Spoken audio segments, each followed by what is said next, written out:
then front wheel just case, and then my head just went boom straight into the landing, and then kind of like scorpion, another flip, and then scorpion again, and then boom, and then I was full conscious the whole time. And when my wife came there, I was like, that's it. What do you mean that's it? I said, I can't feel my legs. No, it's okay. I said, no. I know that's it. It's 100% done. Like, it is what it is. I was just chasing something that no one tried, and sometimes you pay the price. 7 months ago, Adolf Silva attempted one of the biggest tricks of his career. The crash that followed changed his life forever.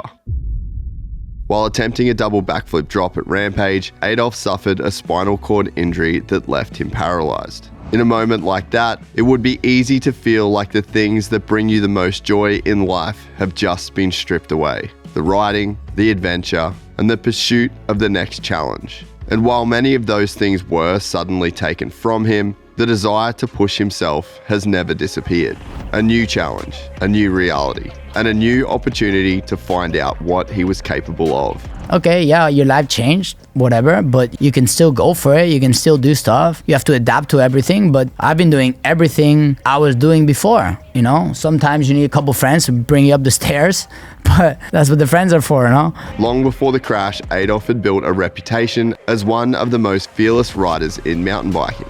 A rider who built a career on a willingness to put it all on the line. Time and time again, that mentality led to career-defining moments and earned him a reputation as one of the most exciting riders whenever he dropped in. And it's that same mentality that's helping him move forward today. Because just 7 months after his injury, Adolf is already finding new ways to challenge himself and proving that while his circumstances may have changed, his desire to live life to the fullest hasn't. Actually, today is 7 months since my accident. So everything is so recent. Like, my doctor told me I should be in a hospital at least 9 months. So everything I'm doing already is like next level. Still a fucking animal. Yeah. Still loco. That's still loco, yeah, there you go. Gypsy gang, welcome Adolf Silva to the podcast.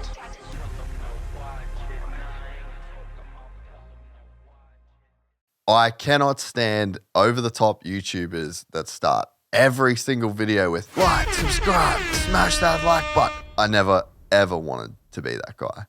But in the 7 years that I've been doing this, I would see over and over and over the comments that say, man, how does this channel not have more subscribers? And on the Jet Lawrence podcast, I finally caved. And I asked the Gypsy gang to check to see if they were subscribed, because we have the data and we know that 70% of the people that watch this podcast regularly aren't subscribed. And I was really interested to see what would happen if I just straight up asked you at the start of an episode. Well, it turns out exactly 4,100 people subscribed to the podcast off that one episode alone, and 7,000 people subscribed last month. So thank you very much.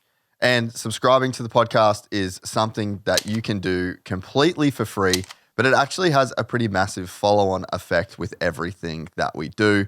That number is in every presentation that we give to sponsors. It's in every presentation that we give to guests that we're trying to get on the pod, and a whole lot more. Those 7,000 subscribers that we got last month finally pushed us over the 100K mark on this full show channel, taking us well over 350,000 subscribers on YouTube in total. So if you still don't know whether or not you're subscribed, double check now, and thank you so much for watching. Gypsy Tales Barcelona studio located inside of Stark Studios. The team of Stark here, they've got the black background and they've got the white background. So we've chosen to go with the white for this. Bit of an impromptu setup. We've got some really cool Spanish antique furniture that we're going to be using during this show. Some really cool lighting setup, and I'm very happy with how this turned out. Day 2, dos, as they say here in España. Adolf Silva, absolute legend in these parts. A national treasure, as they say. Yeah, we're on. This is the 3rd of our episodes here in Europe, and I'm stoked on this one. So Let's do it. Let's go.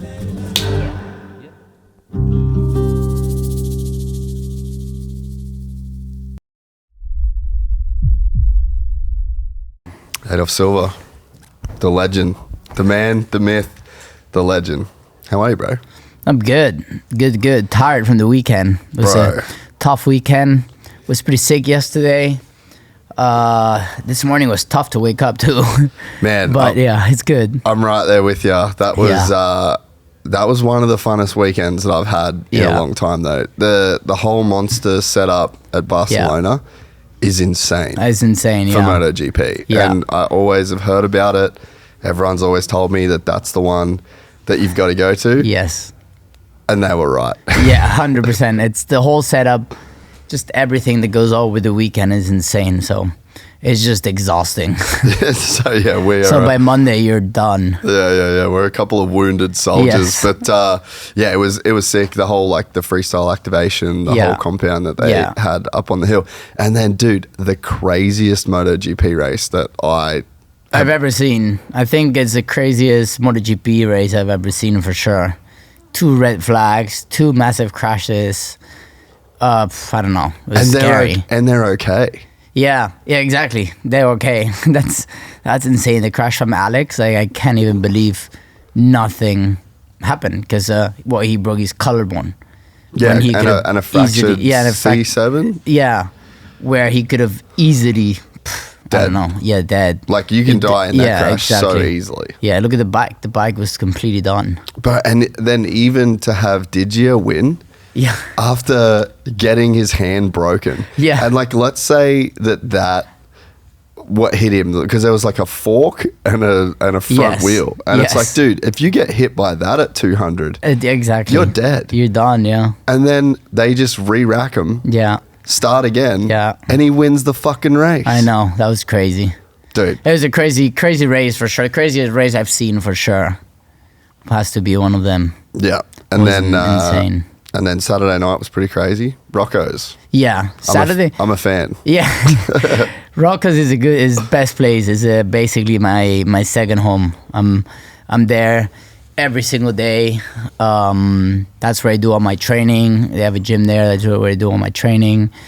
Rip my buggy around and just sometimes I just go for food. They have a sick restaurant and the place is just sick and it's just so good. I'd heard of Rocco's before, but I'd obviously never been there. Yeah. I think that's one of the coolest motorsport parks that I think I've ever been to. Yeah. I mean, if you've seen this place let's say 5-6 years ago, has nothing to do. It was just basically nothing. It was just tracks and nothing, just like any motocross track. And the work they've put in the last years is insane. Now they have this sick restaurant, the shops, all the terraces, and they're just building everything. And there's a lot more coming. It's gonna be insane. I don't think there's a place like this anywhere, to be honest. I've never been. I've never been to a place like this. Who is Rocco? What's the deal? It's the 2 brothers and a friend. Yeah. And they just got the place. I couldn't tell you how long ago, but it has to be around 8 years or maybe less, maybe more. I'm not really sure. Yeah. And they just got the place. The place changed a lot of owners because it used to be Kenny Roberts back in the day. And they just changed owners a lot of times.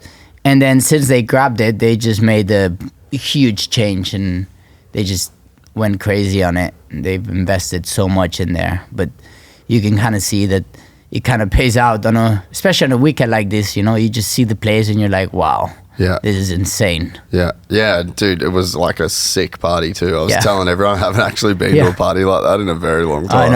I know. Me too. I was, I think I got pretty drunk. I heard. Yeah. Dude, it's cool. It's cool to see. I feel like these places are just getting harder and harder to keep open and to keep alive, and then you come to Spain and then there's just this, it's the perfect place. Yes, it's the perfect place. Sometimes they do still try to shut stuff down, whatever, but they work really hard to make everything happen, so everything still happens. So it's amazing. And actually even during the year, they'll do 1 week yes, 1 week no. They'll do a Apres moto and then people will just ride and then they'll do a party. Yeah. So it'll be like parties every 2 weeks, and it's just super sick. Cause like you go there, you ride moto, and then you stay there for like a nice little party, and then you go back home. Spanish people have it figured out, bro. Yeah, they did for sure. Oh, that's awesome. And so I rode in the buggy with you. Yeah. So post-injury, the buggy has been your adrenaline fix. Yeah. Basically, I mean, I wasn't planning to get a buggy that early, to be honest. I was gonna wait a year, but then everything went quite quick, and I was out of hospitals in 8 weeks, and I was like, what do I do now? Like, I need something. Yeah. So I just looked for a buggy and then kind of like prepared the whole thing and got it all ready for racing and all that. And then that's just been my adrenaline thing. Like, you just get on it and you go full gas and just have some fun. It was fun. Super fun for one, but I was thinking about it, it's like obviously you're going from the chair to then into the buggy, but it's like I'm sure that once you start ripping, that all of that goes away. Yeah, that's why I like the buggy or like car in general, because once you get in the car, you're using the hand controls, whatever, but I just think it doesn't matter. Like you can still compete and you can still go full gas and you can still rip it, So there's a lot of sports where obviously it's a lot different. Yeah. But I think when you get in the buggy, it's just like the same, really. You can just go full gas and go for it. So it's something that gives me that adrenaline, because I've tried not everything, but I've tried so many sports in the last 6 months. And everything is like, yeah, it's cool, but yeah, it's okay, but yeah, but, and the buggy, there's no buts. It's just the best. Dude, that's so cool. So let's just go back to the beginning. So obviously you reached the pinnacle of your sport in mountain biking. Yeah. How does that start for you as a kid from Spain? So I started riding pretty late, actually. Really? I was like, let's say 15. No way. Yeah, I was surfing and skating before. And then I started riding bikes pretty late. And I was just riding at this super famous bike park, used to be in Premia, next to our house in La Poma. And that's where I met Andreu. Yeah. And I just started riding, whatever, and they kind of saw I was crazy or something, and they would just tell me to try stuff that they knew I couldn't do, and they would just see me crash, and it'd be funny for everyone, funny for me, funny for everyone, whatever. We just have fun. And then Andreu kind of took me under his wing, and then he gave me the first bikes, and then kind of picked me up because I was 15, 16, so I couldn't drive. He picked me up a lot of times at home and took me to ride, or like he used to live 2 hours away from the bike park at that time, and then he would just take me to his house, stay there for a week, and we ride mountain bikes. And then he got me my first sponsor. Then I got into Masters of Dirt, and the thing just escalated pretty quickly. Like by 18 I was already doing like so many big events, and then and it just escalated pretty quickly, to be honest. That's wild. Yeah. I had no idea that it was such a short period of time. Yeah, it was super short. And I'm not sure, but I think back in the day I could barely do a backflip, but which was still the big joke nowadays, that I could barely do backflips, that I can do double backflips. And I think I was the youngest to do a double backflip to dirt. I'm not sure. And when that happened, that's when Georgie from Masters of Dirt, he was there, and that's when he asked me to go to the first show. And then that's when everything started to go good. Get some sponsors. I started on a BMX. I went from the BMX to mountain bike, 2 downhill bikes, and then 2 moto. So kind of did everything. That's wild. So where did you grow up in Spain? In like to ride? No, like just where were you born? Where did you grow up? Oh, I grew up here in Barcelona. Yeah. Wow. So just 30 minutes from Barcelona. Basically where I live now, just around those towns. That's where I grew up.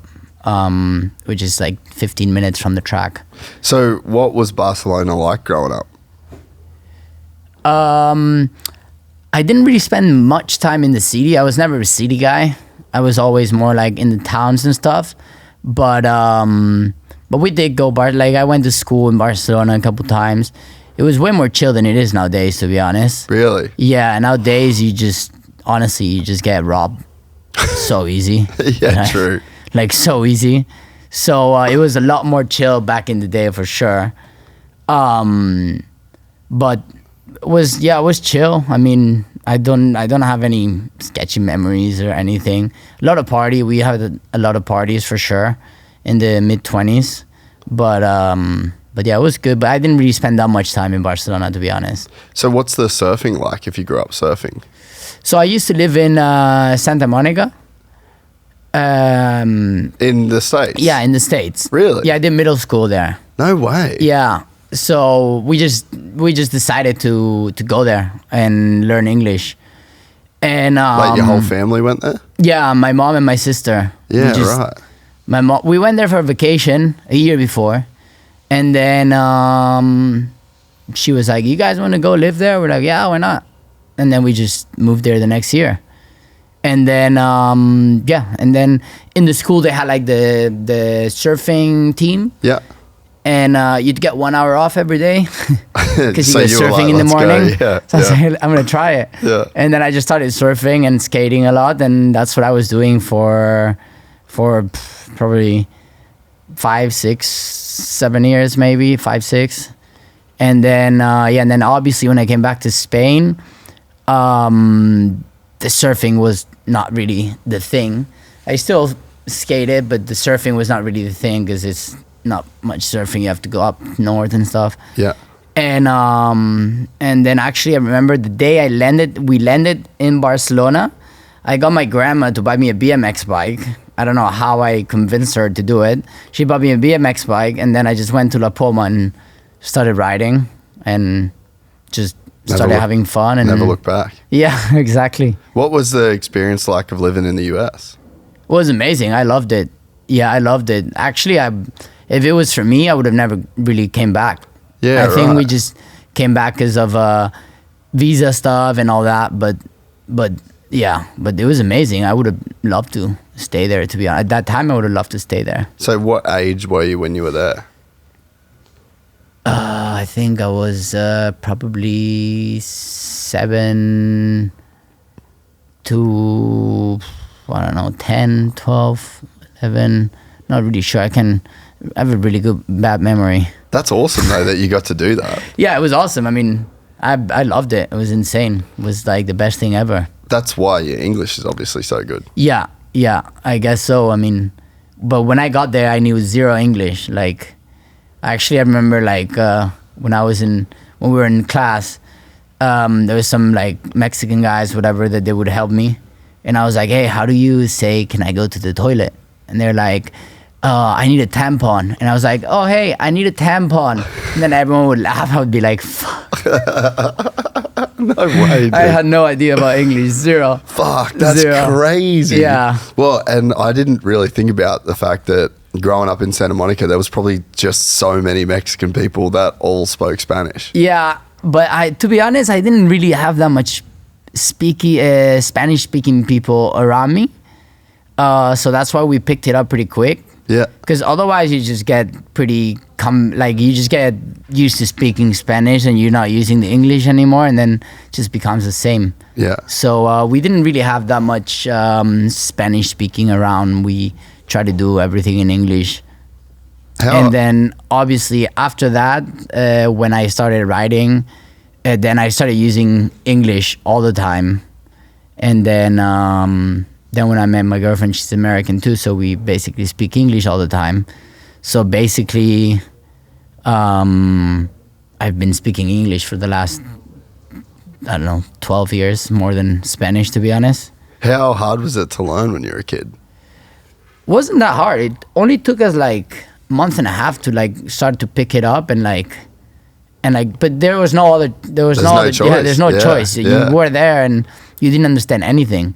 Like we did have this special class too in like an hour where it was like Spanish and English speaking, but then the rest was just normal. So you just had to pick it up. There's no other choice. And what did you do to learn?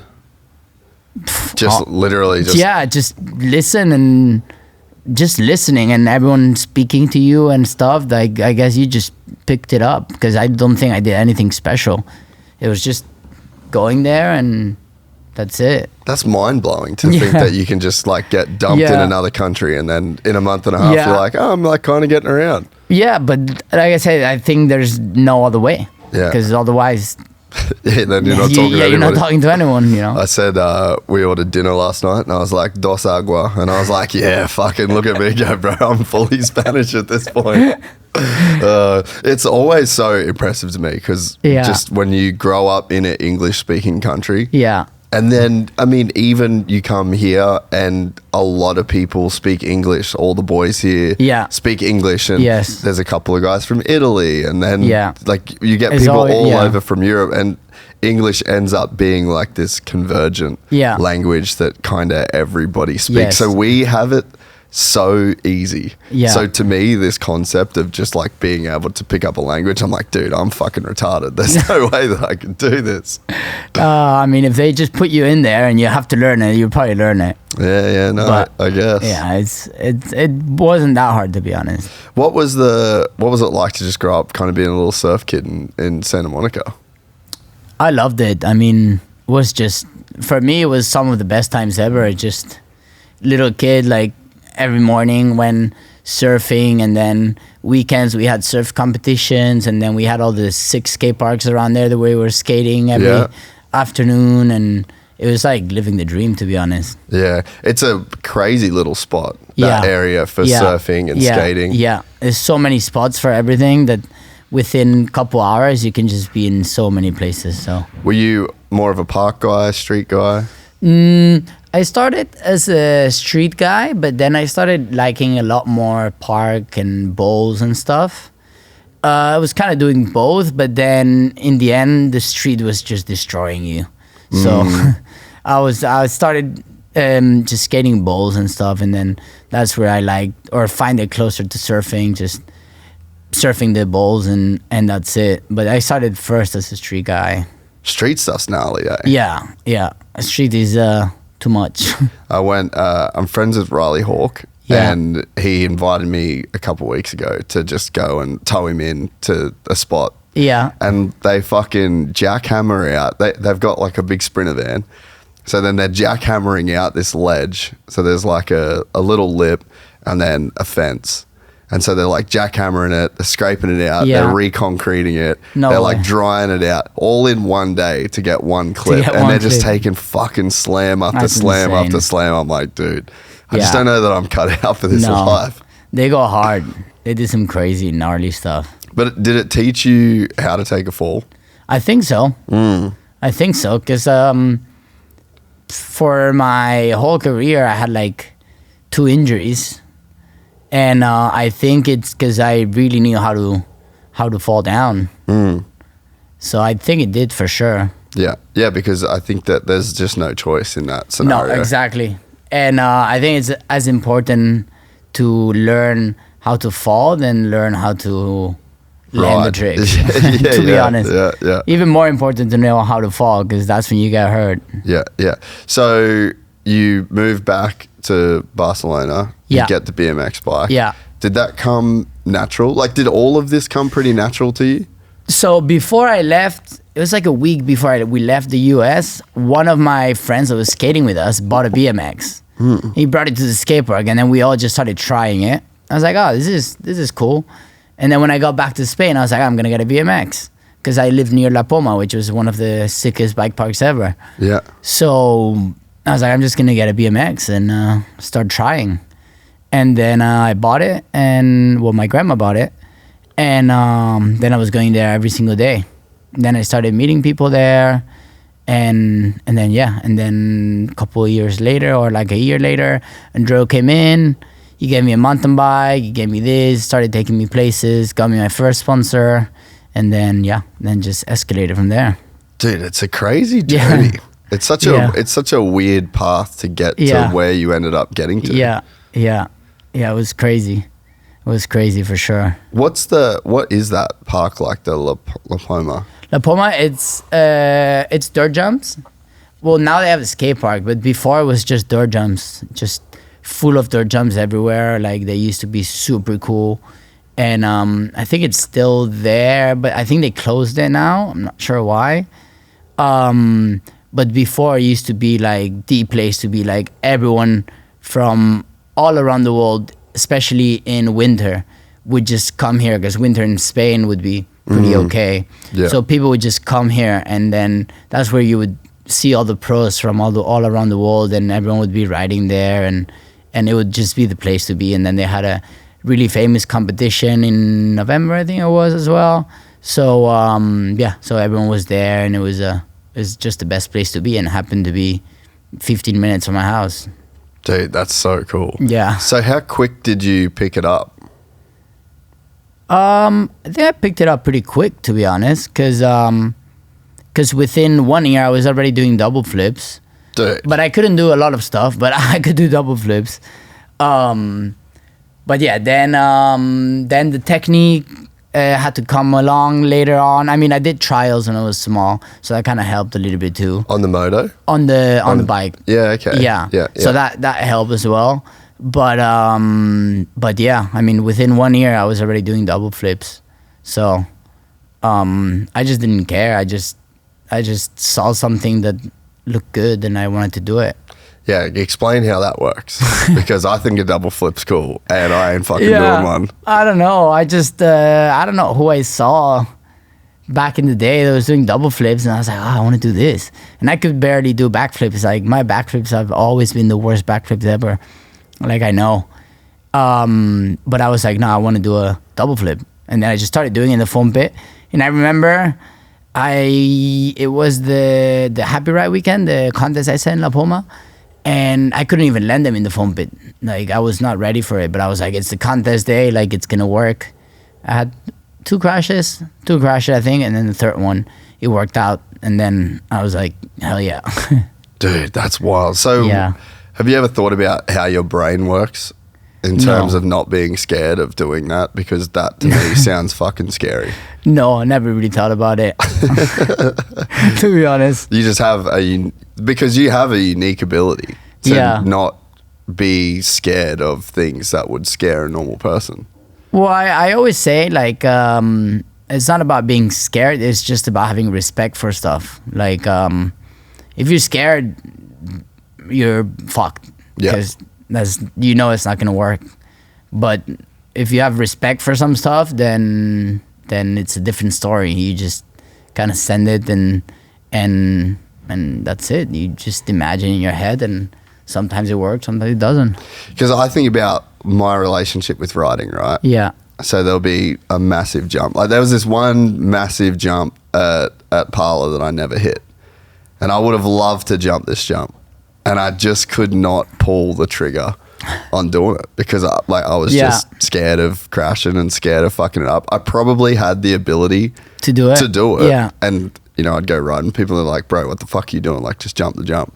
But to me, like, there was just a bit of an invisible barrier that I could never actually just pull the trigger. Yeah. And so when I meet guys like you, and I've met so many guys that are on your level, and I just find it so interesting that in that moment you can actually, like, there's just a line that you've got to step over, and you're just like, meh.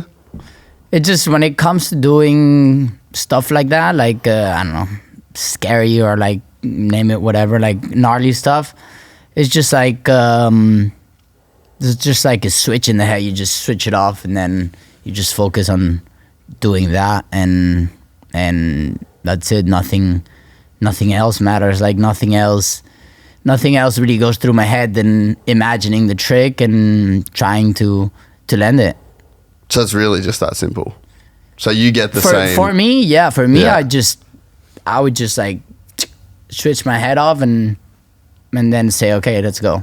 So before that, do you have the doubts and do you have the fear before you switch it You off? could have like when you're like hiking up or like before you go do it for sure. Like you must have that little fear and stuff. But then once I put my helmet on, I put the goggles on, then that's when I just say, okay, now I'm on the bike. Now let's make this happen.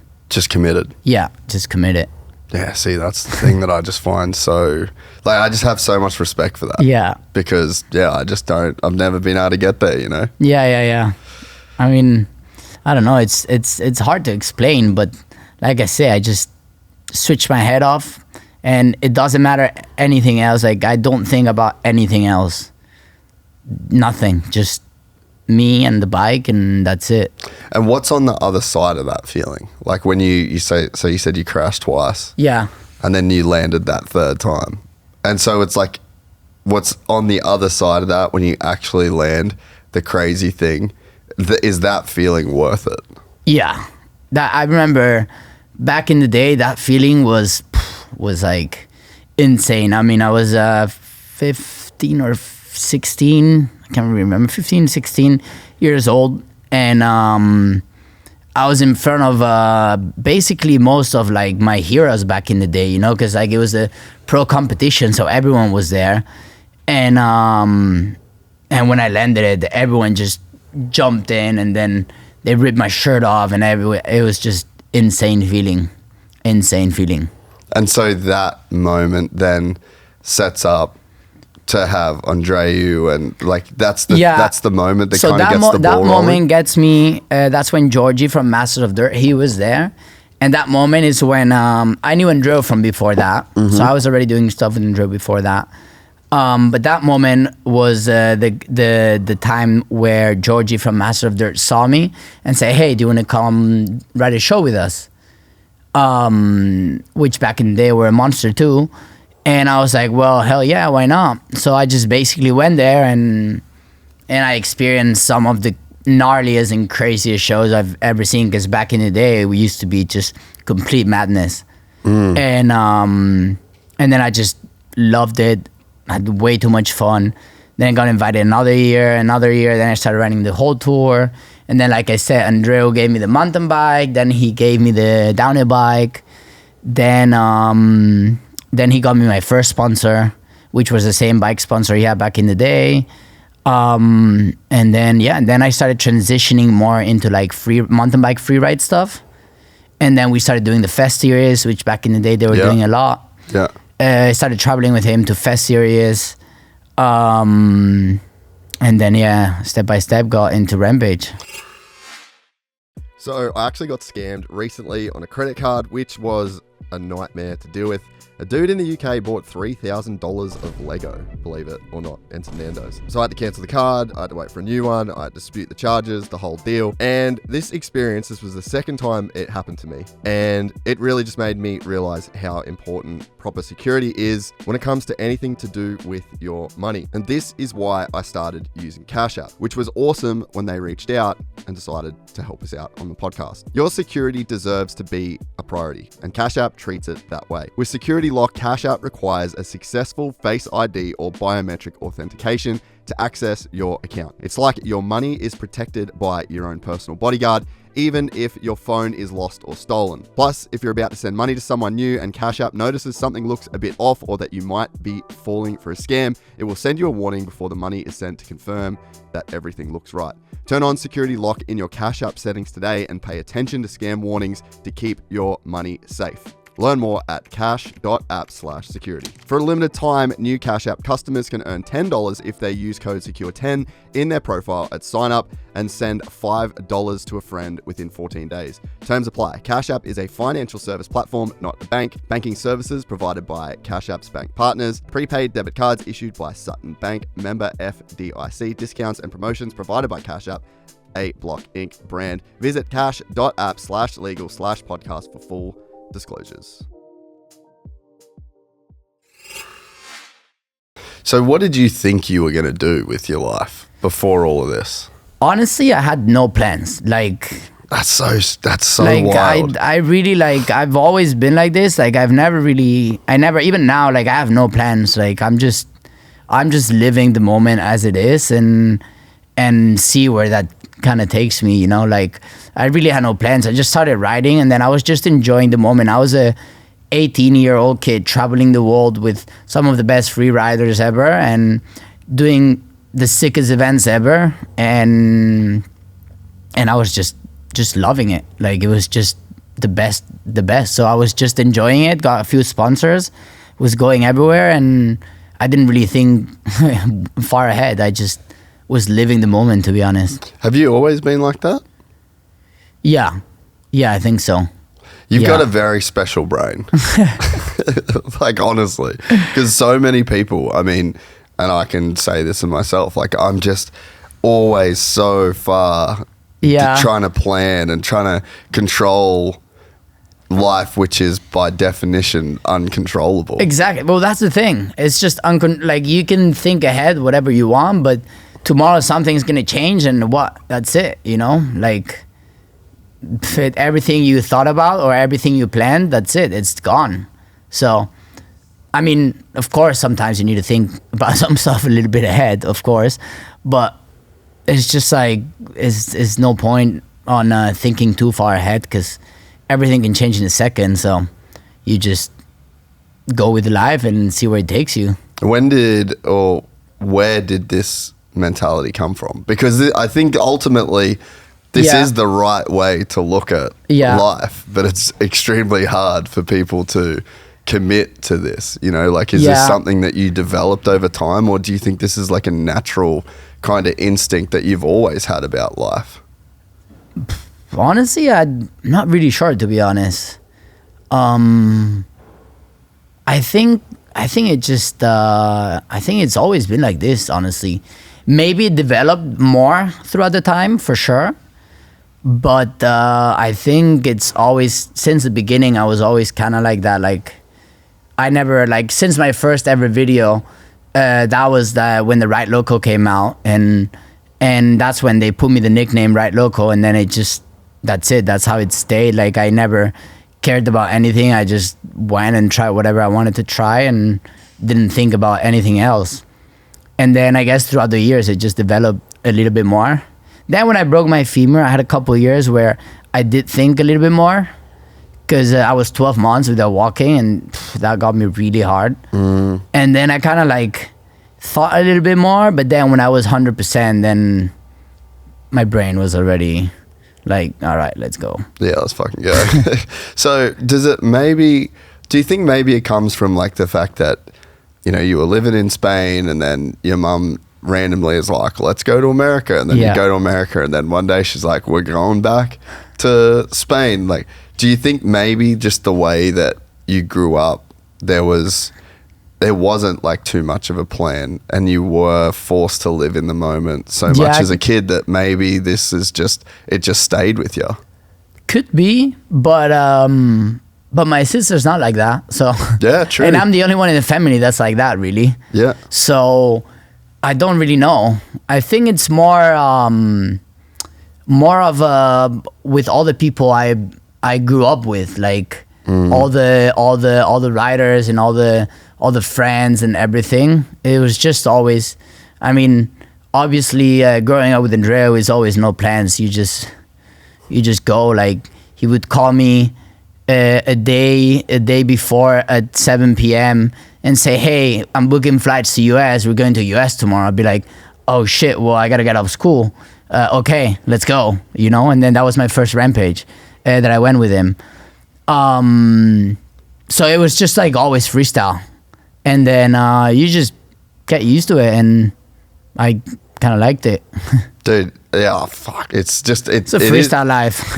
And it's cool. Like, even we got out of the buggy the other day. Yeah. And I'm like, dude, you're fucking good. Like, you want to race Dakar, you could do this, you could do this, and you're like, brother, I have no idea. I'm fucking chilling, all right? Yeah. I'm going one day at a time. I'm just having fun now. Yeah, this is fun right now. Shut the fuck up.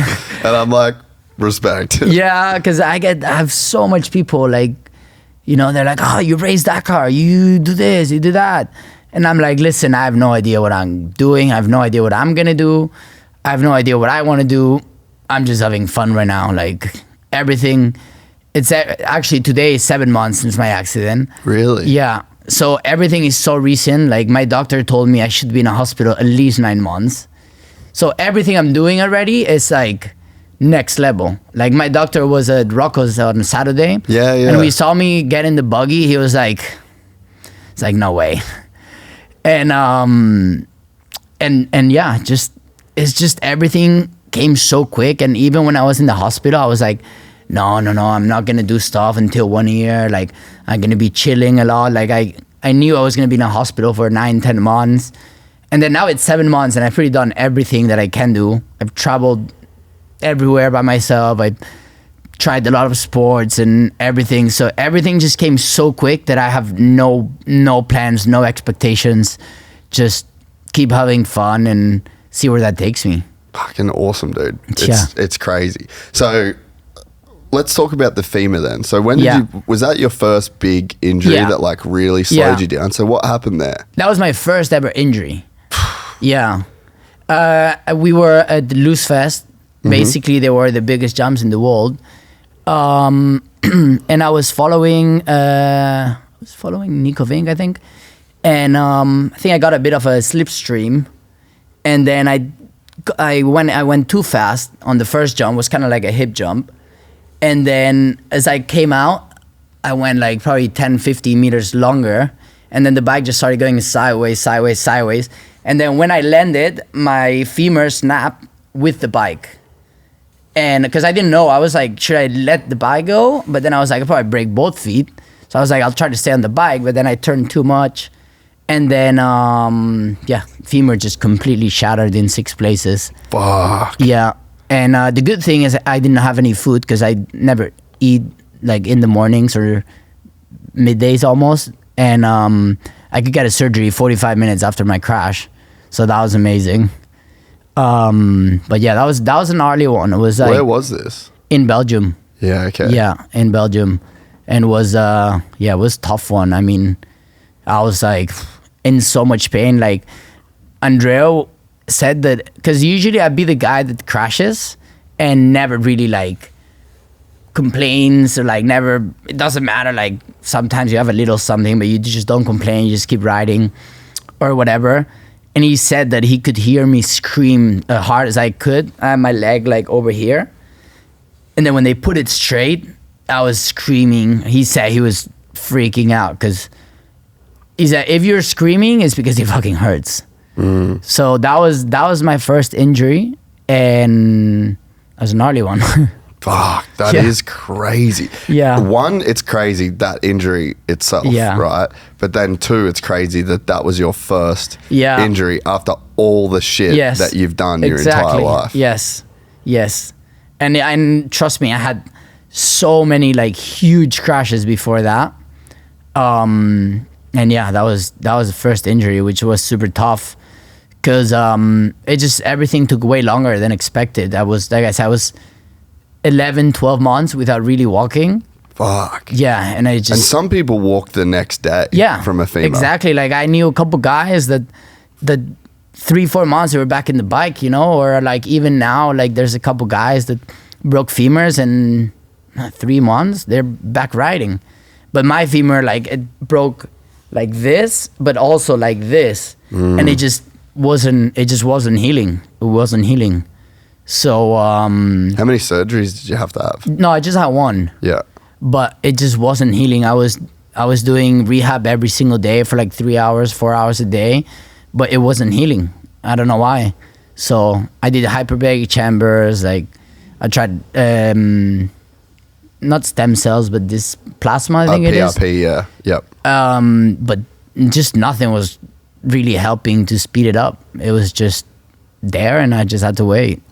How was that then to go from just living literally wide open your entire life to then just dead stop, fucked up? Oh, it was so hard. That was so hard. I had many times during that year, where I was like, okay, fuck it, I'm just gonna stop riding. Because I was like, is this just not working? I thought this is not gonna work, whatever, blah, blah. And it was really tough. But in the end, everything There was actually it was just beginning of COVID, and then I just bought my property, and that's when I could start to walk. I mean, I was limping a lot. I thought I was gonna limp forever, and I just bought a property, and then we bought a caravan because it was COVID. You couldn't move, so we bought a caravan. We put it in the freaking property, and then I bought an excavator and I just started building jumps. And then I just started riding with all my friends, and then kind of got back into it. And then after COVID, I was ready to go. That took me down for a long time. Have you still got that property? I do now, but I'm selling it now because it's just too much maintenance. Maintain it, yeah. Everything is too much. So we're going to sell it now and look for something more chill, and then just get like a studio or something to put all the buggies and all that stuff, because that's not going to fit in a flat. Yeah, all the toys. All the toys. So you said that you went to Rampage for the first time with Andreu. Yes. So did you go as part of his dig crew? The first year, I think I did, yeah. First year I ducked for him was 2016. Yeah. Or 15 or no, 16. Yeah. Yes. I wasn't supposed to dig for him. I was just going there with them, like, as I don't know, you guys need beers, I'll bring you beers. Like, you guys need food, I'll bring you food. And then, obviously, we went 3 weeks before Rampage, so we had, like, a whole riding trip and everything. And then, I think it was, like, a week before Rampage, he's like, oh, yeah, I think his second digger or something happened. He's like, you want to dig for me? I was like, well, hell yeah, why not? So then I dig for him that year, and that was good. How was that experience? Oof, tough. It's fucking brutal, eh? Yeah, especially back in those times. Like, now Rampage has these hoses that go all the way from the mountain down, and you just get a water hose and you water everything. But back in the day, we had to get the backpacks with the water, like 20 little backpack, whatever. You had to go all the way down, fill it up, come all the way up, and you get 20 liters only. So you had to do that 10 times a day or something. Or you had to kind of just do it with less water or whatever. But yeah, but it was tough.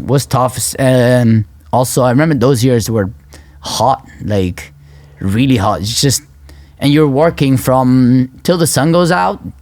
And then when the sun goes in again, you're just working. Like, you're not stopping. You're working like 10, 12 hours a day, like non-stop. And then you sleep not too much, because by the time you get home, you eat, shower, it's already late. Then you have to get back out there. You have to be there at 7 a.m. So you're not sleeping that much. And that was tough for sure. It's a very brutal process. Yeah. And to only be able to have three diggers. Yeah. And to just, man, the work that gets put in to make a Rampage line is insane. It's insane.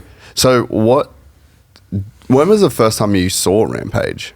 First time I saw Rampage was 2014. Yeah. Or maybe before, actually, when it was still FMB. But the ones I remember best was like 2014 or 15. That's when Andreu won. Yeah. Or 14, that's when Andreu got podium, but then something happened and they took him off the podium, and then 15 he won. Those are the first years I remember watching, like, good. Like, obviously I watched them before, but the years I remember best were 14, 15, the first ones I saw. Did you ever think that you'd be riding it yourself? No way. I mean, I was a BMX kid, so how would I think I was gonna end up on a mountain bike riding down Rampage? Like, it was like I never thought about it. Like, no way. That's wild. Yeah. That you end up being one of like the best guys in that space. It just came. Like I said, like everything, you just go with the flow and things come. So is Andreu underrated for his talent, do you think? Because when you look at his career and everything that he's done, and now how good he is on he's insane FMX bike. Like, he's one of the most special action sports talents of all time. I think so. He's done every single competition that exists in mountain bike. He's got a podium or won every single competition. he's insane rider, like moto, bikes, everything. He's like, for me, like the best. What's his secret? I have no idea. I think I have no idea. No idea. He's just he's honestly unreal, and he's just the coolest, nicest guy as well through all of it. Yeah, he's just such a special dude, special talent, big special times. guy. Yeah, big times. You got very lucky to have him take the kind of interest that he did in you. Yeah, I was like I said, it was insane. I mean, he would come get me. Like, I would go and spend time with him at his house, which was like 2 hours from Barcelona. We'd ride mountain bikes. With the mountain bike he gave me, we would the first big trip we did was I think it was the first big trip we did. We flew into Canada. We grabbed his motorhome he had there, like a super old motorhome, and then we drove all the way to Santa Cruz. No way. Yeah, for Fest Series. Yeah. And we didn't stop for 3 days. It was supposed to be a road trip, but he just went crazy and he just didn't stop. It was me and another friend, and we're like, dude, let's stop and ride here today. He's like, I'm driving. I'm not stopping. Only stop for sleeping. Wake up. He's already driving. But it was good. It was fun. What an animal. Yeah. He's such an animal, such a character too. When did he decide to go and basically switch to freestyle, to FMX? I think maybe... So he did Rampage. His last Rampage was 21 or 22. Yeah, right. I think. I think he just got over it. Like, just Rampage wasn't really scoring what the rider, what Andreu is as a rider, and for me, Andreu is Rampage. Like he's the most freeride guy ever, you know. And I think Rampage just started scoring more tricks and stuff, and also, like, I mean, when you've done 10 or 11 years of Rampage, you also get a bit burned out, right? So I think he just decided to stop with that, and then started riding FMX. Then Monster came in. He was riding shows with Monster, and then Monster came in, and then more shows, more events, more everything. Then Wanky, Julian, they all started spending time with us in Barcelona, and then we're just riding. So then he just fully transitioned into it, I think. Man, it's crazy being here. So we're here for 5 weeks, basically. And now, dude, my phone every day is like a new thing. This event's on. Come and do this. Come and do that. Come to Le Mans 24 hour. Go to there's so much shit. So much going on. That's going on in this period of time. I kind of, you always hear that this is a real hub for action sports and for motorsports, but then when you're here for a block of time at this time of the year, it actually is incredible how much shit's going on. Yeah, there's so many events, like from anything, from BMXing to mountain bikes to car racing, motor racing, super bikes, like everything. There's something going on every single week anywhere in Europe. Like, it's insane. Yeah, it's a pretty I guess you just, when you're in the US, you know, like, you just kind of, you think that the whole world revolves around all of the shit that's going on there, and then you go outside, I'm like, holy fuck, we could literally just be here for months and be insanely busy the entire time. Exactly. So it kind of makes sense then that Andreu is like, dude, I could just go do all of this other shit. Yeah, he just, I mean, like I said, it's a whole life just riding bikes, and he just got a little bit over it, I guess, and not over it, but just move on, you know. And he's always rode FMX, because like back in the day, he was riding a lot of FMX as well. Even when he was riding mountain bikes, he was riding a lot of FMX, and that's when I bought a FMX bike too. And then we were just riding for fun, and then when he got opportunity to do a show, then we kind of saw what was doing a show. He probably just liked it, and then slowly transitioned into it. Yeah, it's pretty cool. It was just sick seeing him at the whole crew that was there on the weekend. It seems like such an awesome crew of guys that are doing these shows. Yeah, it's like the perfect crew. Like last year, we had so many weekends where we would just had the same crew going everywhere, and it's just fun. Like you just go, you do the shows. We all know what our thing is, and you're just traveling, going with everyone and having fun, and just doesn't feel like a job, to be honest. Yeah. It just feels like fun. Yeah. Akrapovich, I will say this, best built muffler for the money. I've never owned one in my life. They f those things. Dude, $1,600, dude. Yeah, I ain't doing that. Yeah, you will. You'll do it. Damn you, Chris Kiefer. They've got one. This part fits your ride. 1,300 with shipping. All right, let's go. So now we hurry up and wait.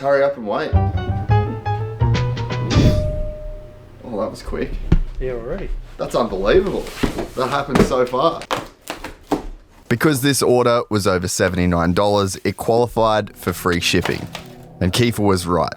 This might be the most well-built exhaust I've ever seen. And we wasted no time fitting it to my YZ450. The way the exhaust mounts on Yamahas is unique, but really simple.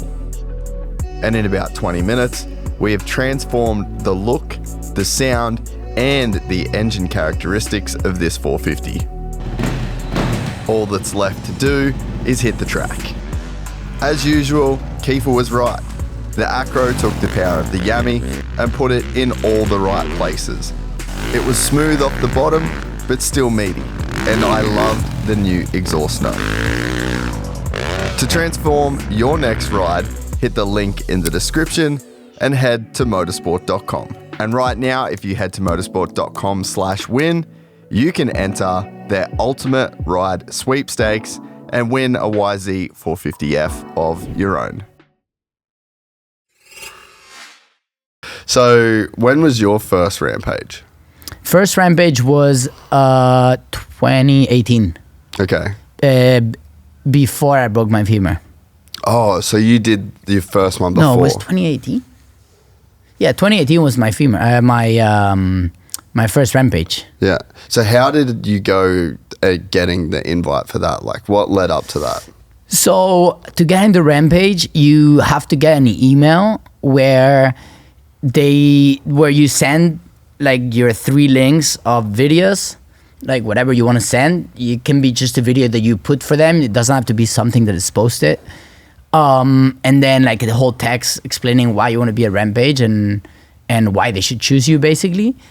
And so I got this email, like the pre-invite email, and then I just put something together. The year before, we filmed a lot of stuff with Luis, Andreu's brother, in Utah. So we put like a little video together, whatever, and then the invite just came through. I was like, holy shit. I was like, I'm in. I'm like, let's go. And yeah, was insane. Actually, it was I crashed both runs. But no, sorry, I didn't crash both runs. I crashed the first run, which was going to be, I don't know if a winning run, but probably a top 5 run. And I just crashed on the bottom jump on the easiest thing that I do every single day, which was a Superman seat grab. Back in that time, we had only me and Sorgi were hitting this big drop. Was 69 feet, 70 feet, something like that. And it was one of the biggest ones ever. So we were just hitting that, and I had pretty much a straight down line. And then I just crashed on that Superman seat grab. I was like so disappointed. And then on my second round, I did the same, but took it more easy. Just did like a backflip to try and just qualify for the next year. Because if you get top 8, you qualify for next year. And I ended up getting 11th. So I didn't qualify. So next year I had to wait for the same process. I did send everything, but they replied to me saying, sorry, but with your femur injury, we don't know if you're gonna be ready, blah, blah, blah. So we're not gonna, like, this just doesn't work like that. And then I missed it. Then it was COVID. And then I came back in 22, I think. 22, yeah. So what was your first experience riding in Utah like? It was crazy. Because Utah is just... it's its own thing, huh? It's a different, like... you cannot practice anywhere to ride there. Like everything is different. Like the terrain is different, the exposure is different, everything is different. So there's no other way you can train for riding there than going there and ride. So you have to go there and ride because everything is different. Like everything is different. Just especially the exposure. You know, the exposure is always what gets you the most. You know, because you're riding down and you have this much space, and then if you go down here, you're dead. If you go down here, you're dead. Not always, but sometimes, and then you're like, ooh, okay. but yeah, you just gotta switch that thing off in your head. Yeah. And not think about that. Just think that if it was a flat bit, you would be in the middle, you know? So you would have went there for the first time with Andreu, and he was obviously doing his own thing, and you were kind of like tagging along to get some experience. And did you ever like aspire to ride in Rampage, or did you ever think it was even possible? I didn't think it was possible. Definitely not. Especially because when I got into Rampage, or like back in those days, there were so many big names like Aggie, Sorgi, Zing, Andreu, like all these guys, like they were still going, like they were still sending it. So I was like, there's no way I get into Rampage, you know, like, but every now and then they put a couple invites for young guys, and I happened to get one of those, and it was good. But I didn't really realize I wanted to go to Rampage till I went there for the first time with Andreu. So like even when I went there with Andreu just for fun, I was just going there to live the experience and check it out.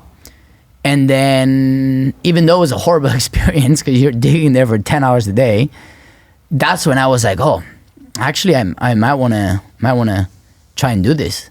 So yeah, so then it just came along. Did you get to ride much that first trip? Yeah, we rode a lot. Actually. We went there 2 or 3 weeks before, I think. And then I ended up staying after Rampage. Andreu flew back, and then I stayed with Ethanel. Yeah. I stayed with him for probably 3 or 4 weeks after. Maybe not that long, maybe 2, 3, something like that. So I stayed there with him and his family. And I even thought about just moving there. I was like, I'm moving here. I'm just practice and try to get into Rampage. But then I was like, no, I'm going to go back home. And how did that riding kind of, like how quickly did you pick up that style of riding? Because like you said, there's nowhere else on earth that is like Rampage. That took a little bit more. I mean, say a couple days riding the desert. Like it's a lot different, but once you get the feeling, like you just need to be like really have the feeling on your brakes and like and understand like the terrain, like, you know, like all the dust and like this and where it's gonna slide and all that stuff. But I'd say like a couple days riding, you kind of get it. And also it's really good because you can go from like super little zones to like mid zones to like huge zones. So you can kind of do like a little bit of a progress there. And that's what we did, and it was great. I mean, I don't think it took more than a couple days to actually start riding better stuff, not Rampage stuff, but like better stuff.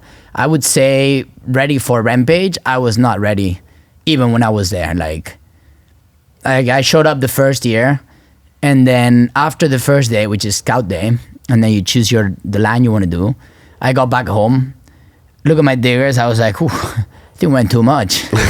You know, I was like, for the first year, we have a couple of huge drops and stuff, you know, but you're just not ready, but you're a Rampage, so you have to be ready. Yeah. So did you dig with Andreu's crew that, like, did you line up? Because some guys kind of work together and pick lines. Not that year. Well, actually, no. That was the only year I was with Andreu. But actually, he chose to go a different way than I did. So we didn't cross over at any point. So we didn't. So you were just on your own? No. I was with Ethanel. Yeah. Sorgi. Yeah. Ethanel, Sorgi, and Tom and Steenbergen. Yes. A couple of fucking Yeah. savages. Yes, exactly. And I think They're like, someone hey, who's else, I the can't remember. gnarliest motherfuckers here? Okay, cool. I'll go hang Yeah, with let's you go boys. this one, so- Yeah. Yeah, I mean, I just basically wanted to go straight down the mountain and then started saying, I go here, here, here. And then I saw them like, oh, like because obviously there's a lot of stuff that you see, but you're like, I can't do this build by myself in 10 days and I have to do the whole line. So when you see a lot of people scouting it, you just go up to them. You're like, hey, should we get 3 teams maximum and we team up for this and we make this big drop happen? So then we just teamed up.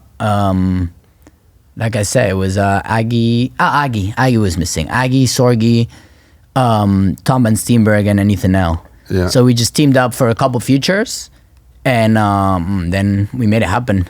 How different is the skill of hitting those big drops because like at this point you've just mostly been doing big jumps and big tricks. It's almost like a whole different skill that you've got to learn. The drops they're always the scariest, to be honest, because they're just so blind. Like you can't see anything. So you don't know how, because when you have a jump, you can see the landing and you can kind of judge. But on those drops, like the big drop was, like I said, like 70 feet, which is what, like 20 something meters. And you just can't see the landing. So you don't know how fast you have to go. So you kind of have to trust the people that is there. They're like, oh yeah, that looks good. Oh yeah, no, that's maybe too slow, maybe too fast. And you're like, fuck. And actually I ended up testing everything in that line because no one wanted to try it because they were like, I don't know if this drop is going to work. Like if it doesn't work, we'll take the smaller one down there, you know? And then actually we didn't try the big drop till the morning of finals, I think it was, or the day before. No way. Yeah. Sometimes it happens. Sometimes there's a lot of time where it happens at Rampage where people don't test their big stuff just the same morning or the day before because you've just been digging for 10 days. You could either be tired or you could just run out of time and you have no time to practice. You have to keep digging. So there's a lot of times where people just test stuff the same morning or the day before. But I think that drop, we tested it the morning of Rampage, I'm pretty sure. Not 100% sure, but I think we tested it on the morning of Rampage. Is there any of this stuff that is like very hard to turn the switch off that takes a lot of effort to actually pull the trigger? It's the same, honestly. I just, like, when you're looking at it, you're like, oh my God, like, what is this? And you're like, oh, if I go there, I'm dead. If I go there, I'm dead. But then you go up, you put your helmet on, put your goggles on, and you're like, okay, let's go. Let's make this happen. And ended up being perfect. So that was great. It's so fucking gnarly. Yeah. Like I've been there, dude. Yeah. It's fucking gnarly. Yeah. It's gnarly. It's And- insane. Yeah, I mean there's such a wild atmosphere on the mountain at Rampage on those dig days. Like, Yeah. what year did we go runs? Was it 24? Yeah, we went 24, and Okay. it's just like we were hanging out with Semenuk the whole time. Yeah. And like, there's just this energy that is very tense. It's very supportive. Yeah. Everyone's very positive, Yeah. and there's a lot of positivity, and everyone's cheering for each other. Yeah, and yeah. It's a competition, Exactly. but everyone wants everyone to be safe. Yeah. And everyone's like trying to help, but also trying to let people go through their process. And Yeah. it's like when you're watching these guys take run after run after run at these drops, and Yeah. it's tense. insane. It's Yeah. such a wild energy. Yeah. And then there's just a huge sense of relief when guys make it. Yeah. And they're okay Yes, and after they're testing okay. something for the Yes. first time. Yeah. It's very, very hard to fully appreciate Rampage until you go there. Until you go there, and spend time on the hill. Yes. And even watching the event itself doesn't give you the picture. Like, you've No. got to watch the digs. The digging. I think the digger days are always the most crucial ones. Like, that's when the real Rampage goes on. That's just insane. Like, the first days we're just, like I said, digging 10 hours a day, and and just bringing water up and down and like moving dirt. Like you'll see a bank that's like this, and then in a day you'll see a flat bit there, and everything is just, it's just crazy. It's just crazy. I think, like you say, people don't realize until you go there, and you don't go there for finals day, you go there for digging days. That's when everything really, that's when you realize what Rampage is. It's also pretty wild how quickly you can get acclimatized to working in that environment. The first day you go there and you kind of, every footstep is, you're kind of shitting yourself a little bit, like making sure you're okay. And then 3 days in, you're like, you're just sending jumping it up off and the down. cliff. Yeah, you're just jumping off and doing this, doing that, like just having fun. The human brain is pretty crazy how insane. it can adapt to those kind of and things. also I think like when you build something gnarly and you're just building it for 3 days, that just unlocks the thing in your brain where you're like, oh, that's fine, like I've just built this for 3 days, like that's okay. So like that helps for sure. When you build it, I mean, I think when you build the jump, it's just like, it feels different. It's just like, oh, I built it, it's okay.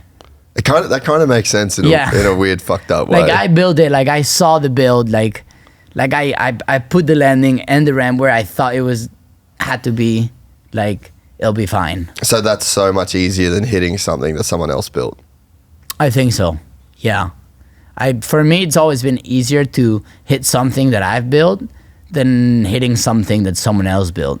And so when you're going into these competitions, are you thinking about what other people are doing and trying to kind of be better than them? Or is it a very individual process where you're basically just thinking, this is what I think I can do to win? Me personally, I just think on my goal. Like I set my goals up before going there, and I know what I want to do, and I go for what I want to do. Like I don't care if it scores good, it scores bad. I don't care if someone does something better or whatever. I just set my goals up and I go for it. Like like that's always been my mentality. Obviously, I want to win, but I set my goals up that I think that they're gonna be enough for winning. If they're not enough, then at least I did what I wanted to do, and that's it. Yeah. So you have the first year, you don't get invited. Then COVID happens, and then you go back in 2022? 2023. 23. So walk us through that year. 2023 was, I was coming back from a wrist injury. Yeah. It was a big disaster at Rampage that year. I had a sick line again. I don't know, I just had something where like I rode practice, I rode my line. People was like, "Whoa, dude, what's going on with this guy?" Like, I rode my line, full line, like 15 times with all my tricks. 15 times, every single time with all my tricks. Which that doesn't normally happen at Rampage. No, usually some people don't even ride it full. Some people just ride it a couple times, but that year, I just rode it so many times. I was just loving it. Like, I was just having fun. Like, I was loving my line. Like, it was so good. And we had like a super gnarly shoot with Carson, and that thing was just so much fun to ride. Like, it was so super sketchy, but at the same time was super fun. And then we're just riding, doing it like everything perfect. And then when it comes out to finals day, first run was a little windy. Yeah, first run was a little windy, and then I went to do this cannonball on this step down in the middle of the ridge, which is where the wind hits you the most, and just kind of turned my wheel, and then I crashed there, and I was like, fuck, I just like blew it, because second run is gonna be way more windy. And then I just climbed up a little bit, and then started riding down again, did all the tricks I was supposed to do in my run, and then I crashed again on the double flip. So I crashed 2 times in my run, which was so stupid. But anyways, it was okay. And then second run, I slipped the pedal somewhere or something. But then I still did the double flip just for the people, and was just fun, but was kind of like a disaster again. Yeah. And then 2024. Yeah, 2024. That was, what venue was that? It was the one where Semenak won, because that was the year we were there, and he did like the tail whip onto the lily pad kind of drop. I can't remember. I know you Too many. You were going fucking nuts on one of the. Yeah, you were double flipping where one of the bottom. Oh yeah, I think it's no, it's not there. Can't remember. I can't remember. You can't remember what you did there? Not in 2024. Where was it? Same venue, I guess. No. I think so. Yeah, it should be the same. Yeah, I hadn't been there the year before, so. I think it should be the same, but I know it was a disaster too. Yeah. So that's probably why I don't remember it, because it was a. Oh no, actually, that's the first time I pre-qualified for another Rampage, but I can't remember the venue. I don't know why. Yeah, okay. But that's the first. I remember that year was the first time I made it to the ball. Ah, yes, it was the same venue. Yeah. Same venue. So same line basically. Yeah. We changed a couple of things, and then I did land a double flip, and then Yeah. I made it to the bottom, and I got 8th. Okay. So I got into the next year, which was last year Rampage. Yeah, yeah. Because I remember I was standing where you Yeah. double flipped Yeah. at the bottom Yeah. of your run. Yeah, so I Yes. remember that Yes. part.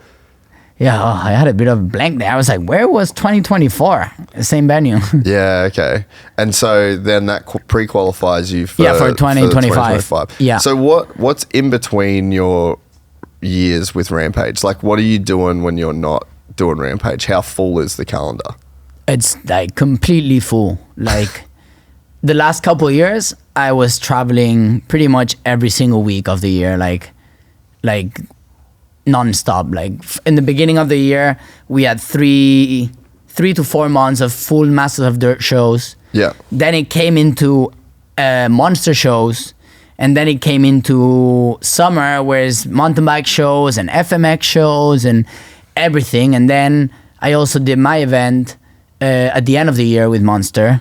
But I had to get everything ready before I left to Rampage, because when I was coming back, the event was happening.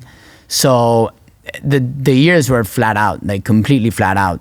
And then I just had to find some time, like a couple months before Rampage or something, to kind of focus on my big bike and try and practice stuff that I wanted to do at Rampage. So what at the monster shows and the Masters of Dirt? What are you doing on those shows? That was FMX. So you're doing FMX at this time yeah, as well? that was FM. Yeah, the last couple of years was only FMX shows, because it's just I didn't really enjoy doing shows on my mountain bike anymore, because I was enjoying riding my Freeride bike, just riding down mountains and like riding big jumps, but not riding dirt jumps. Like I didn't ride dirt jumps anymore.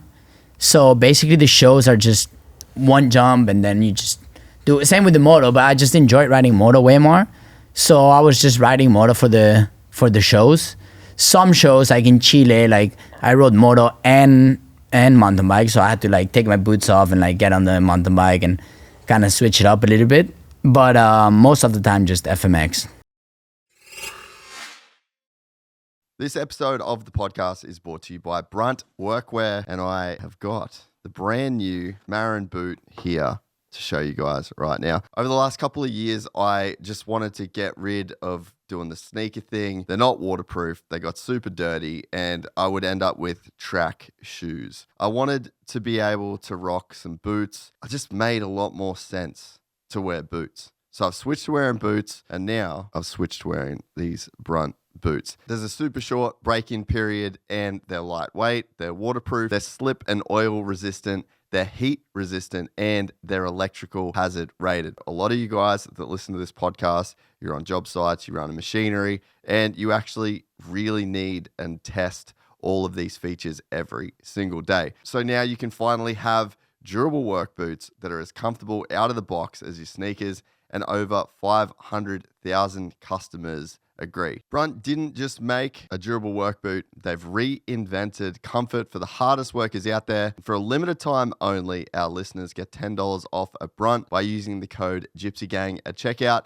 Just head to bruntworkwear.com and use the code GYPSYGANG and you are all set. And even better, Brunt will let you try this work boot risk-free on the job site. After you purchase, they're going to ask you where you heard about them. So please support our show by telling them that the Gypsy Gang sent you.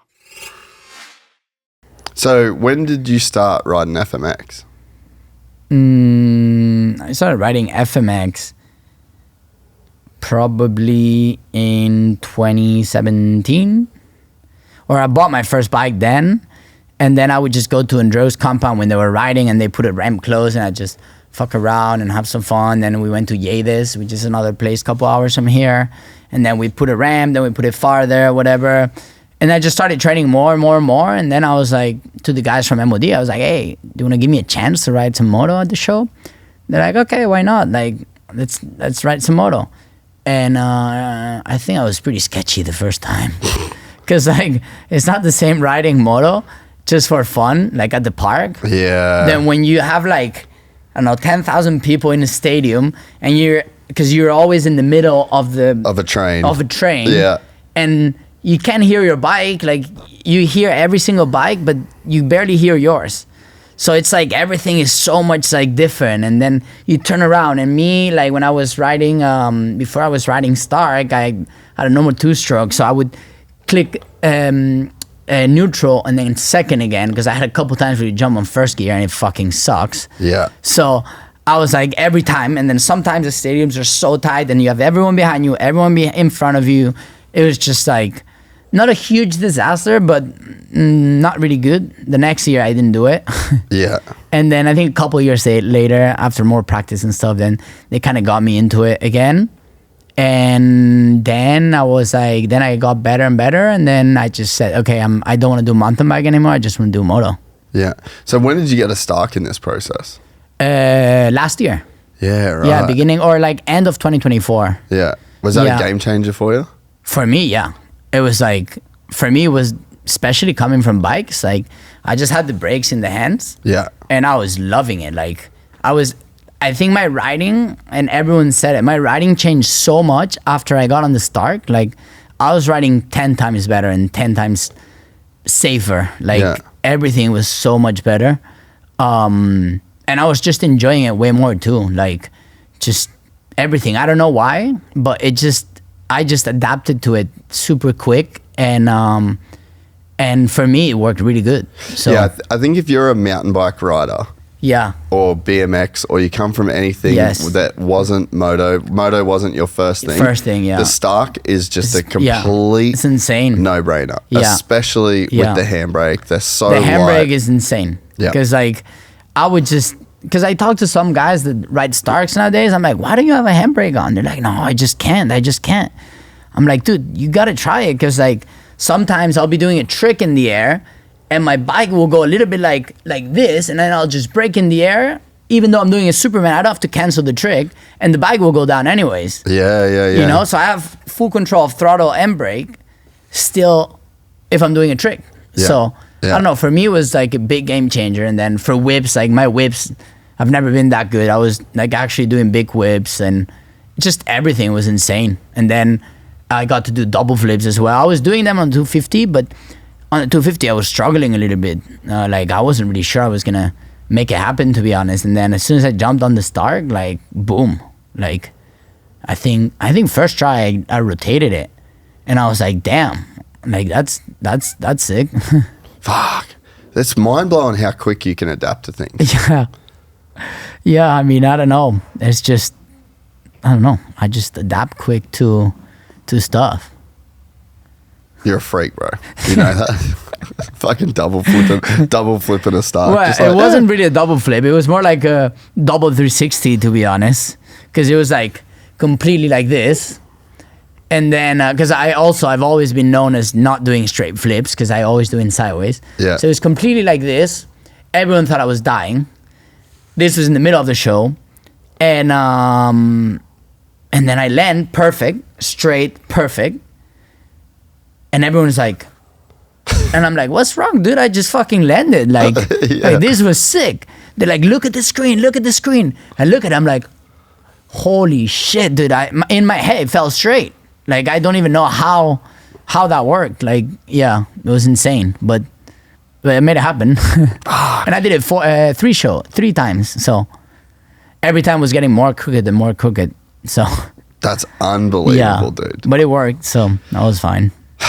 I can't believe how much shit that you've done and Yeah. how little time it takes you to get good. Like Yeah. even the fucking buggy, bro. Like you're Yeah. fully, then you're like, oh yeah, I've never done donuts in this thing. Yeah. 2 seconds later, whoa. Yeah, he's like, let's do donuts. I'm like, okay, I've never done donuts on this thing, but let's do it. Why not?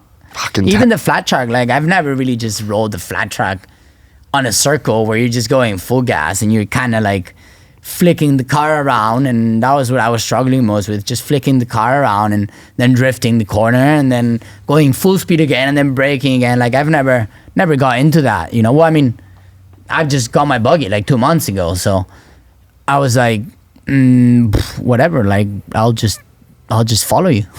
Fuck. It's pretty impressive, dude. It's honestly Yeah. extremely impressive. I mean, I was so concentrated. I was like, I looked at the video the Monster posted that you can see my eyes, and I'm just like, always. That's why I always put it like tinted lenses, because it always looks. Oh, when I had open face helmets, my face would always like super weird, and my eyes look just like a crazy maniac. Like, Dude, I was sitting there, I was like this. I needed goggles so bad. Eh? yeah, And he was I'm spitting like, dirt. I'm like, We didn't think about that. I'm like, I'm gonna look like the biggest fucking kook in this video, but I'm just like, oh my god, I'm Yeah. getting absolutely Yes, blasted. roosted by him. Yeah, we Dude. didn't think about that. So fun though. Yeah, it was good. So 2025 Rampage. Yeah. Obviously, this is a pretty life changing Yes. moment for Yes. you. Yes. How was the lead up to that event? So for 2025 Rampage, I had my event before Rampage, and then that's when we built this drop at home to practice the double flip that I crashed on, and it wasn't really the right measurements, so it didn't, like, I didn't really land it, but I kind of knew like the right measurements I needed and all that, and then we just went over to Rampage, and then we kind of knew the line I wanted to, because that was actually the side that I was the first side I was with Andreu in 2017. Yep. So I knew exactly everything about that side. So I knew I wanted to go down the middle on the big shoot. I just had to negotiate a bit with Zinc. And then I knew that perfect drop was there. And then, yeah, we're just digging there for 10 days. We built this canyon gap that was probably the most challenging thing in my line. That canyon gap that Brandok hit in... Yep, the 2024. Yeah, Yep, that he yep. broke both of his wrists. Oh, what? No. No. It was before. It was, Yeah. I think it was in 2018 maybe. Yep. Because I was 17, 18. So Brandok hit that line, or 21 maybe, because they went back there. But anyways, Brandok hit that canyon gap and broke both of his wrists. And we didn't even know. We just saw some canyon gap there. We're like, I'm pretty sure it's Brandok. So we never saw a video of it. And then we just started rebuilding it. And then Brandon was like, fuck, I'm stoked you hitting this, blah, blah. But it's a crazy one. I was like, okay, let's see. And then first one just, it was a massive compression just before it. And then just ended up throwing the bike and barely making it to the landing. Fuck. Yeah. And then second one, big case. Third one, big case. Fourth one, big case. Like, I just couldn't figure out. Like, it was so hard. But anyways, like, slowly figured out. And then... What did you have to change to figure it out? Just made the roller a little bit less deep and just break more into it and push harder before the... Yeah. Like, it was kind of like more technical than just going fast, but also breaking more into it and then trying to push in that short amount of time. My ass would always touch my wheel, like it happened in my run, and then my ass just came out in the whole TB. Yeah, that was after. But yeah, that happened a couple times during practice. So it's kind of like it was really hard to figure out. At one point, I was regretting going on that canyon gap because I just wanted to focus on the double flip on the bottom, you know. But so, I was like, and if you didn't get over the canyon gap, then your line was fucked essentially. yeah, exactly. But actually, finals day, everything was going perfect. First run, everything's going smooth, perfect, whatever. And then canyon gap, perfect, smooth.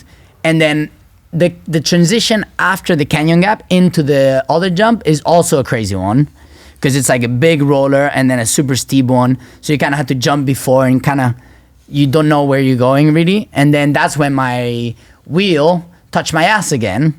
And then, and then I just jumped, and then my whole ass was out in TV, like just, it was pretty funny. Actually, I was just walking up, actually, Axell called me and he was like, dude, did you do that on purpose? Cause we used to just always show our asses and stuff. Yeah. And he's like, did you do that on purpose for me? I was like, fuck yeah. but yeah, then it just went up. And then second run, obviously I had to chill a bit more. Cause I wanted to get to that drop. I just did a tuck no hander on that jump where I wanted to front flip before. But yeah, just did that. And then, when I head over to the last drop, I think I just went a little bit too slow, and I did feel I was going short. I didn't feel I was going that short, but I literally just missed the not as big of an injury for like this much. Like if the wheel just came around this much more, maybe you broke a collarbone or something. But I mean, you never know. But I did feel a bit slow, I think. But it's so hard to judge when you're there, you know, like you're like, okay, do I go faster or slower? Like all the nerves and everything, you know, crash in the first run, you're going for everything in the second run. And then, just ended up pulling, and then I knew I was short, but I couldn't do anything. Because like on a normal jump, you're going up and down, so you can just let go of the bike and land. But this, you're going down, so you can't just let go of the bike. Like I didn't see a moment to let go at all. Like it was impossible. So all I did was tucked in and try to make it spin as much as I could. And then, then front wheel just case. And then my head just went boom, straight into the landing. And then kind of like scorpion, another flip, and then scorpion again. And then boom. And then I was full conscious the whole time. And I remember when my wife came there, I was like, that's it. I said, that's it. What do you mean that's it? I said, I can't feel my legs. No, it's okay. I said, no. Like, I know that's it. Like, it's 100% done. Like, because like sometimes you can crash and like you can hurt your back and stuff and you feel like numbness in your legs and stuff. But that was like a different, like there was nothing there. And the feeling was like my legs were bent or something. And I was telling her, I was like, can you put my legs straight? They're like, they're straight. Yeah, and because I was just, you ended up like basically laying flat. Completely flat, straight down the hill. And I felt like my legs were completely bent. Really? Yeah. So she's like, no, they're straight. Just relax. And I knew straight away that it was gone. It was gone. But yeah, I mean, it is what it is. I was just chasing something that no one tried, and sometimes you pay the price. Yeah. So what do you remember about like the impact itself? Everything. Like did you feel like it break? Did you feel like, what did you feel in that moment? What I was feeling was my back. Like I felt because my back, it broke T3 and 4, and then 5, 6 dislocated. So I could just, obviously the break I couldn't feel, but I just felt like my back wasn't straight. It was a horrible, like until I got surgery, it was a horrible feeling. Like my back was just feeling like curved, and it was like, so it hurt so bad.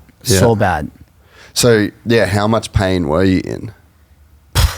Like 100 out of 10. Really? Yeah, it was like, until I got the surgery, was the biggest pain I've ever had. Like, so more than the femur? Yeah, 100%. Fuck. Yeah, was like I say, just feeling like your back is not straight, and it was just so freaking painful, like so bad. Also, I broke my sternum.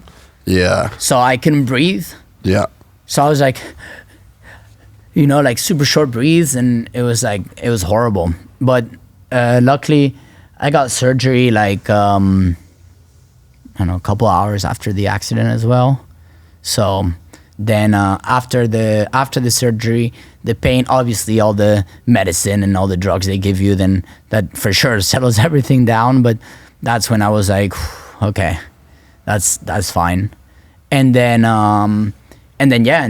doctor just comes in, and then he just says, okay, you're just never gonna walk again. And that's when the shock comes, you know. You're like, oh, I mean, I kind of knew it, but when the doctor tells you, you're like, or he didn't say you're never gonna walk again, because they never just tell you you're not gonna walk, but kind of said in a way that it was just not gonna happen. And and then that's when I was like, oof, okay. I had like I would say I had like a one bad day, or maybe two, where like I just cried a lot, and like I was like, fuck, like my life is over, like not gonna be able to do anything else anymore, like this sucks.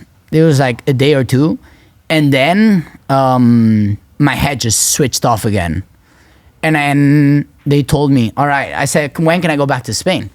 They're like, well, you're gonna have to probably stay here for months until your recovery is done, because you can't travel like this. They're like, you have to do this test, which is, there's 100 points. You can go home with 53. So, okay.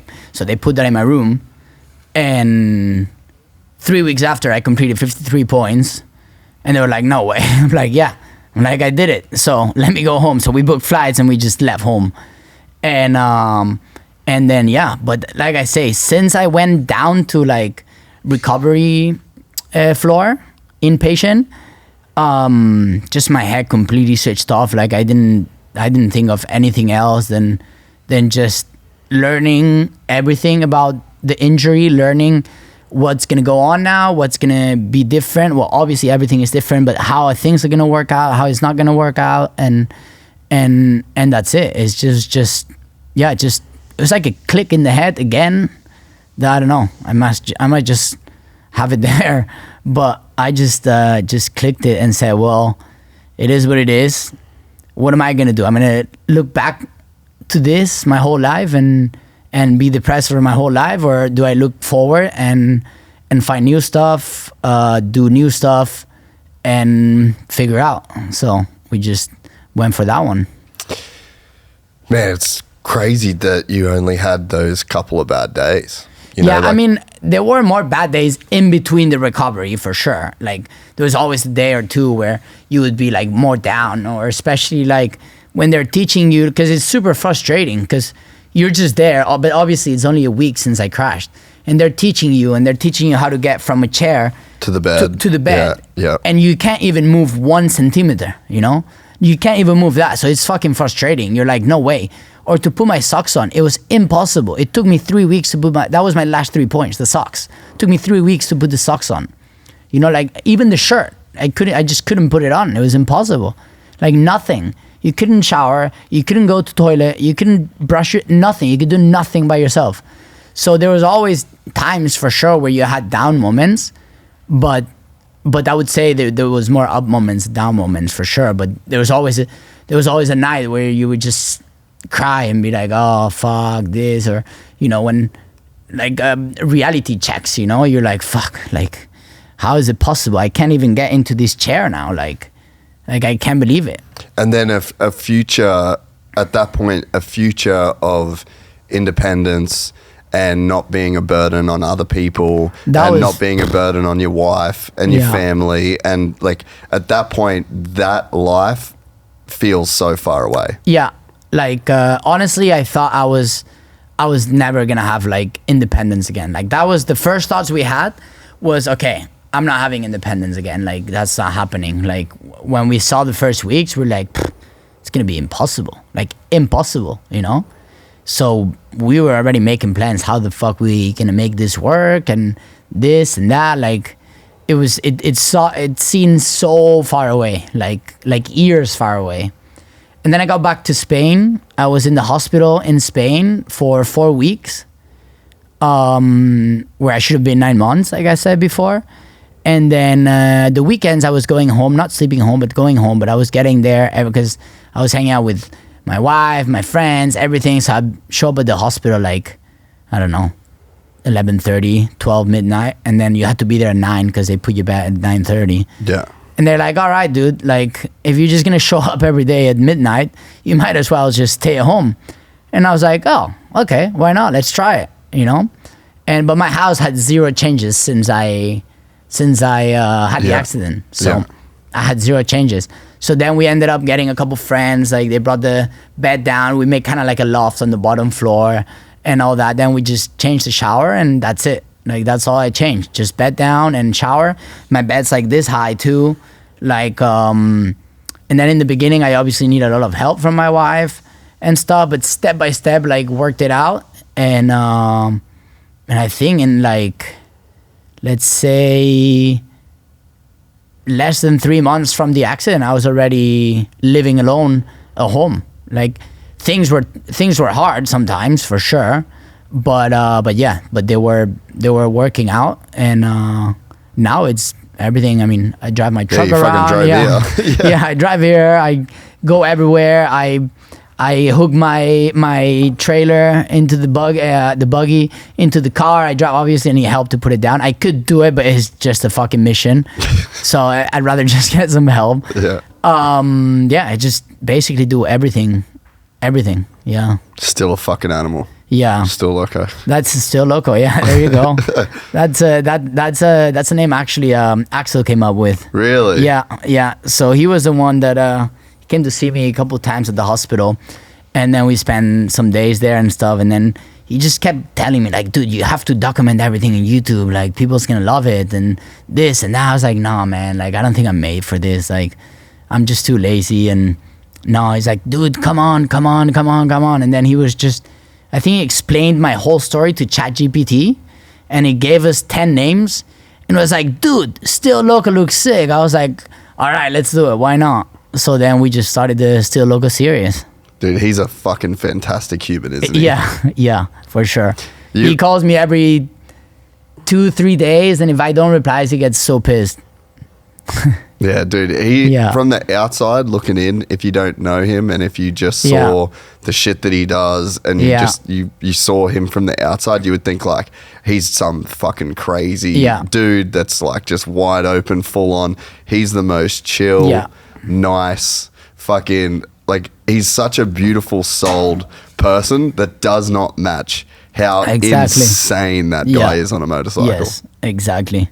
He's so good. He's been so good since day one, like always. Like I said, like when I was in the hospital, he called me every single day. There was no day he didn't call me. And if I didn't answer, he would keep calling till I answer. And then when I got home, same thing. He would just keep calling. And now, since I'm more busy and stuff, we just call like every couple days or stuff. But yeah, he's been so nice and so helpful and just good to laugh, to be honest. Like, doesn't surprise me one bit. Yeah, exactly. So when you had the crash, so we had Jerry Robin on the pod recently, and Jerry had 12 months ago a similar injury. Okay. And he was saying that when he was on the track, he just felt the feeling just like slowly deleting down from his chest. Okay. Was yours like that, or was it just instant? No. For me, it was just like, I can't feel anything. Fuck. Like, yeah. Like, I was like, I just can't feel. That's it. Just instant? Yeah, instant. Yeah. So how long did it take you to get off the hill? I think they did it pretty quick, to be honest. Like, probably like 45, 30 minutes.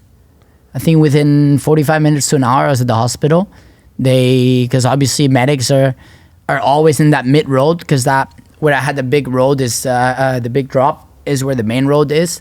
So that's where always medics and public and everyone stays, because that's where the big stuff kind of goes on. And then medics just came super quick. They put me in the helicopter and then done. And then I was at the hospital in 15 20 minute helicopter ride. Dude. Yeah. That's crazy that you can get off the hill that fast. Yeah. I think, overall an hour probably.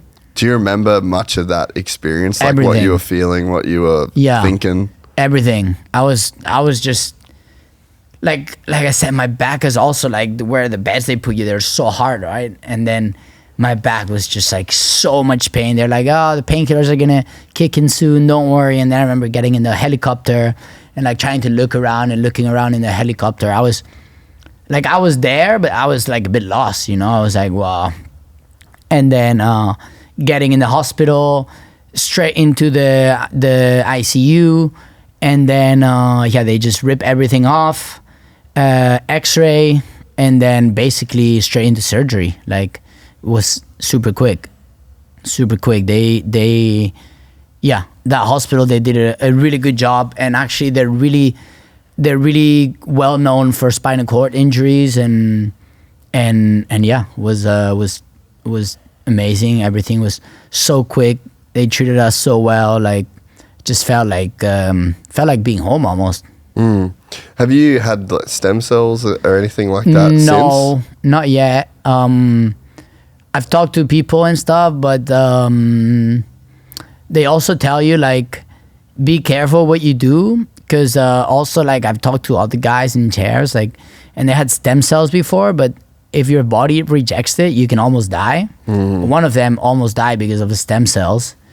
And then also like all the doctors told me that if you get stem cells, you got to be careful what you get and where you get and all this stuff, because then in the future, some treatments that are really actually helpful might not be working because you had those stem cells before.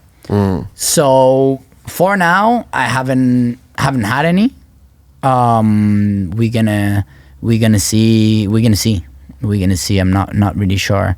There's a couple things on the table and stuff, but like I say, it's super early. Like, people don't get stuff that early. My doctor said, like, I will send you stuff that we can do with you, but you need to give it some time too, because like your back is only broken for 7 months now, so also needs time. You gotta wait over a year and then kind of see where, because like over a year, like injury can go down like 1 or 2 levels.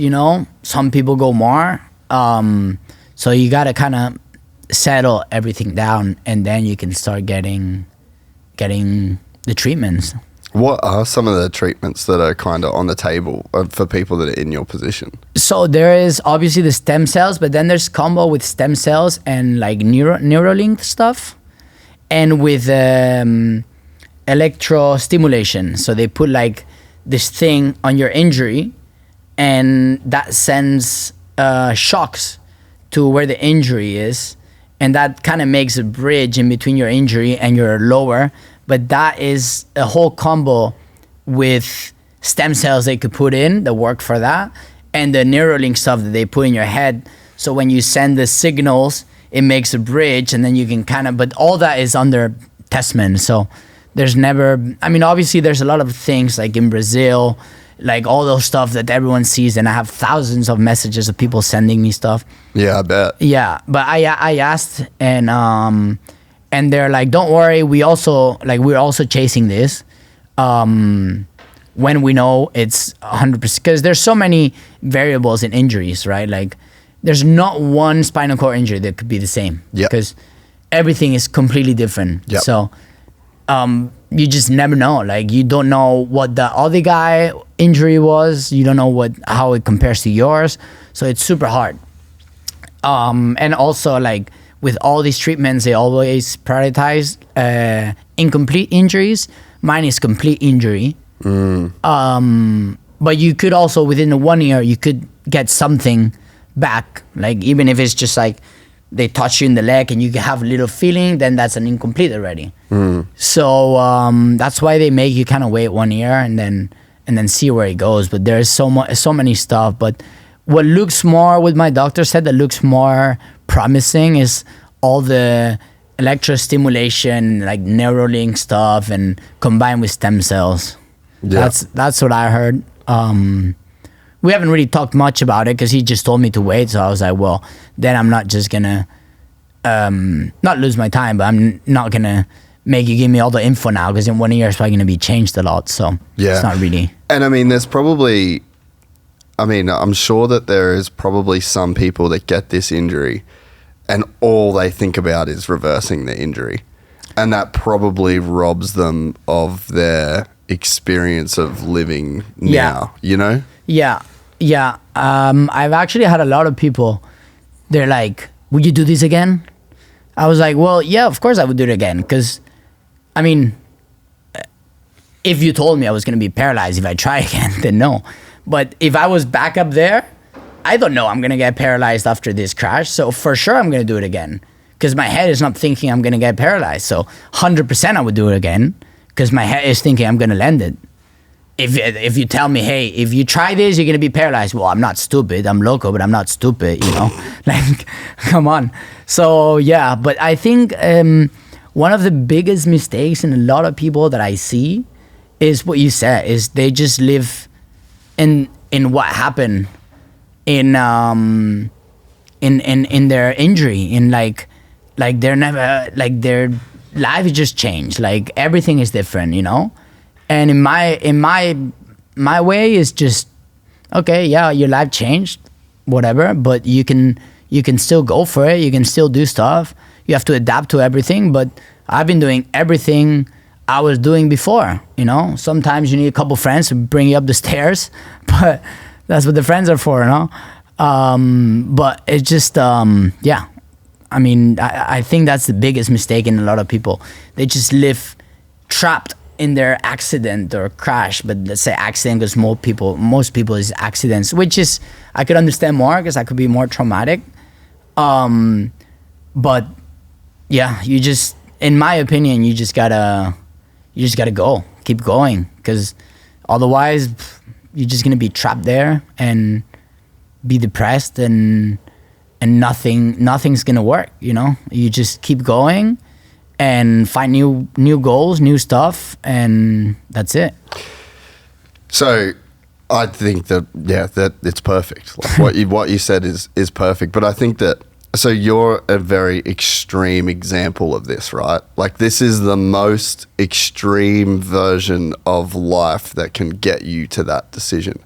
But I think that so much of people's suffering and struggles that they have in life is exactly what you said, is like, if you go back up to that hill, sure, if somebody told you that they knew the future, you would be like, oh, fuck, all right, I'm just going to, I might just walk the bike back down. Yeah, exactly. But the reality of life for everybody is that, let's say that you could magically rewind the universe. Let's rewind the universe back 1 hour. Like, and I'm opening the elevator for you, right? I couldn't figure it out. If we rewind back to that exact moment, I would still not be able to figure out the elevator.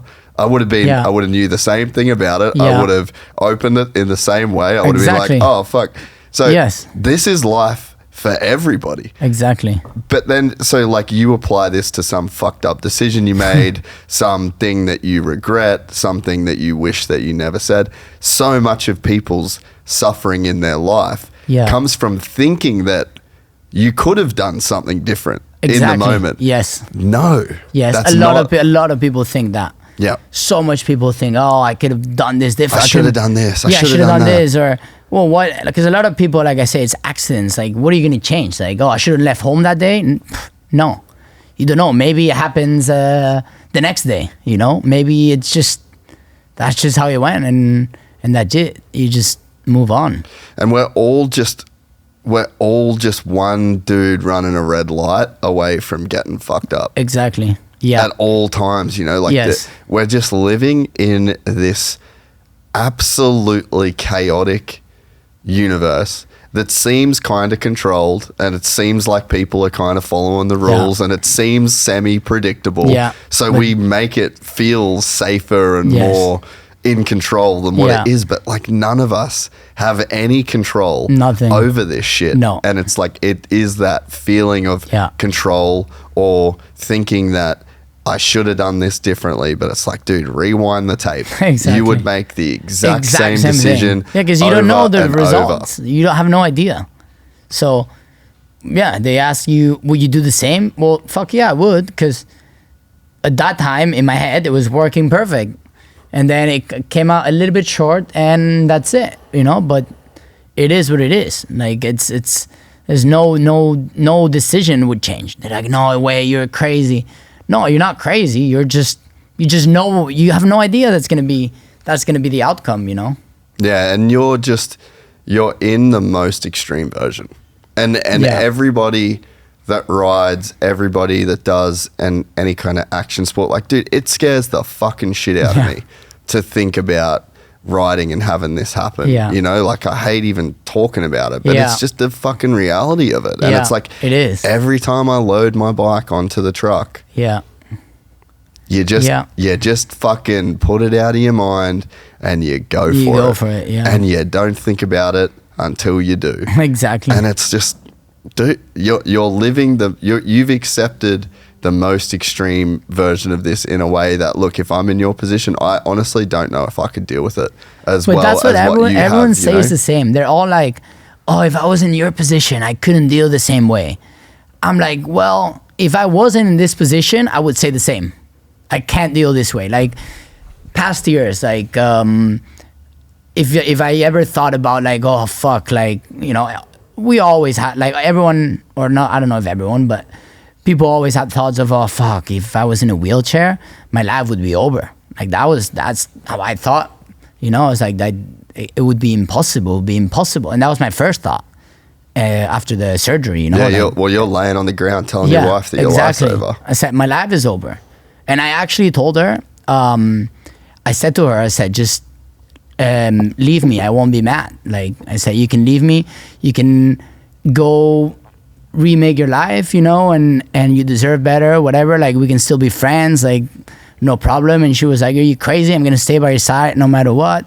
So I think that also helped with the click in the head, you know, like having that person that was 24/7 at the hospital with you and that didn't give a shit on your situation, like didn't even think about nothing, like it didn't even think about leaving or nothing, like. And that's the first thing I mentioned when I was laying down at the bottom of the drop. Like that's the first thing I mentioned. And yeah, she just said no way.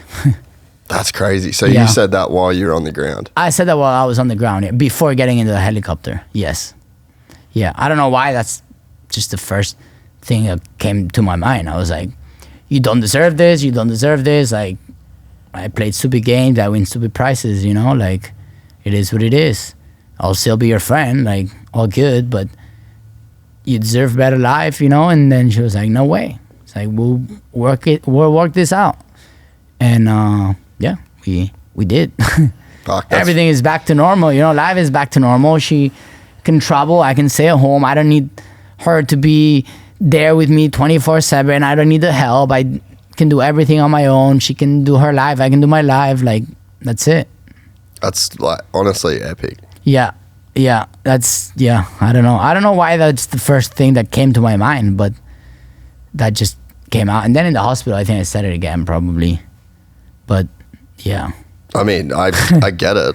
Like, because we just didn't know. We had no idea what was gonna happen, you know. And like you said, these are your decisions. Yeah, exactly. You know, like it was my decision to try that, you know, and maybe I mean, hard to say, but maybe I should have not tried it. Like, but in that moment, it looked good and it felt good. So it is what it is. Have you ever really thought about hydration? I bet you haven't, but I have, and that's why I am on a mission to hydrate action sports with my new company, Soda Fuel.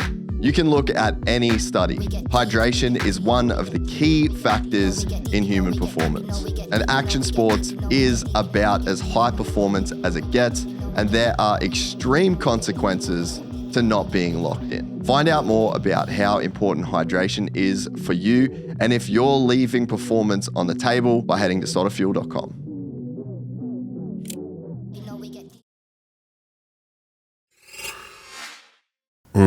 What are some of the positive things that have come out of this that would have never happened if you didn't have this injury?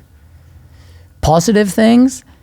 Honestly, it's kind of weird to say, but and more people that I know that are on chairs also like agreed with me. Kind of not like I was a dickhead before, but kind of makes you like a better person, like in a way. Like I don't really know how to describe it, but just kind of feel better, like everything, and more positive about everything, and just Yeah, everything. That is kind of weird to hear. It is weird, but I've talked to a couple guys, and they've said exactly. One guy I was talking to, and he said it before I said it, and I was like, dude, no way. I was like, that's kind of how I feel. And I was like, wow. And he was like, and I was not a dickhead before. Like, I wasn't a dickhead. But it's just kind of like a feeling. I don't know. So how does that show up in your life day to day?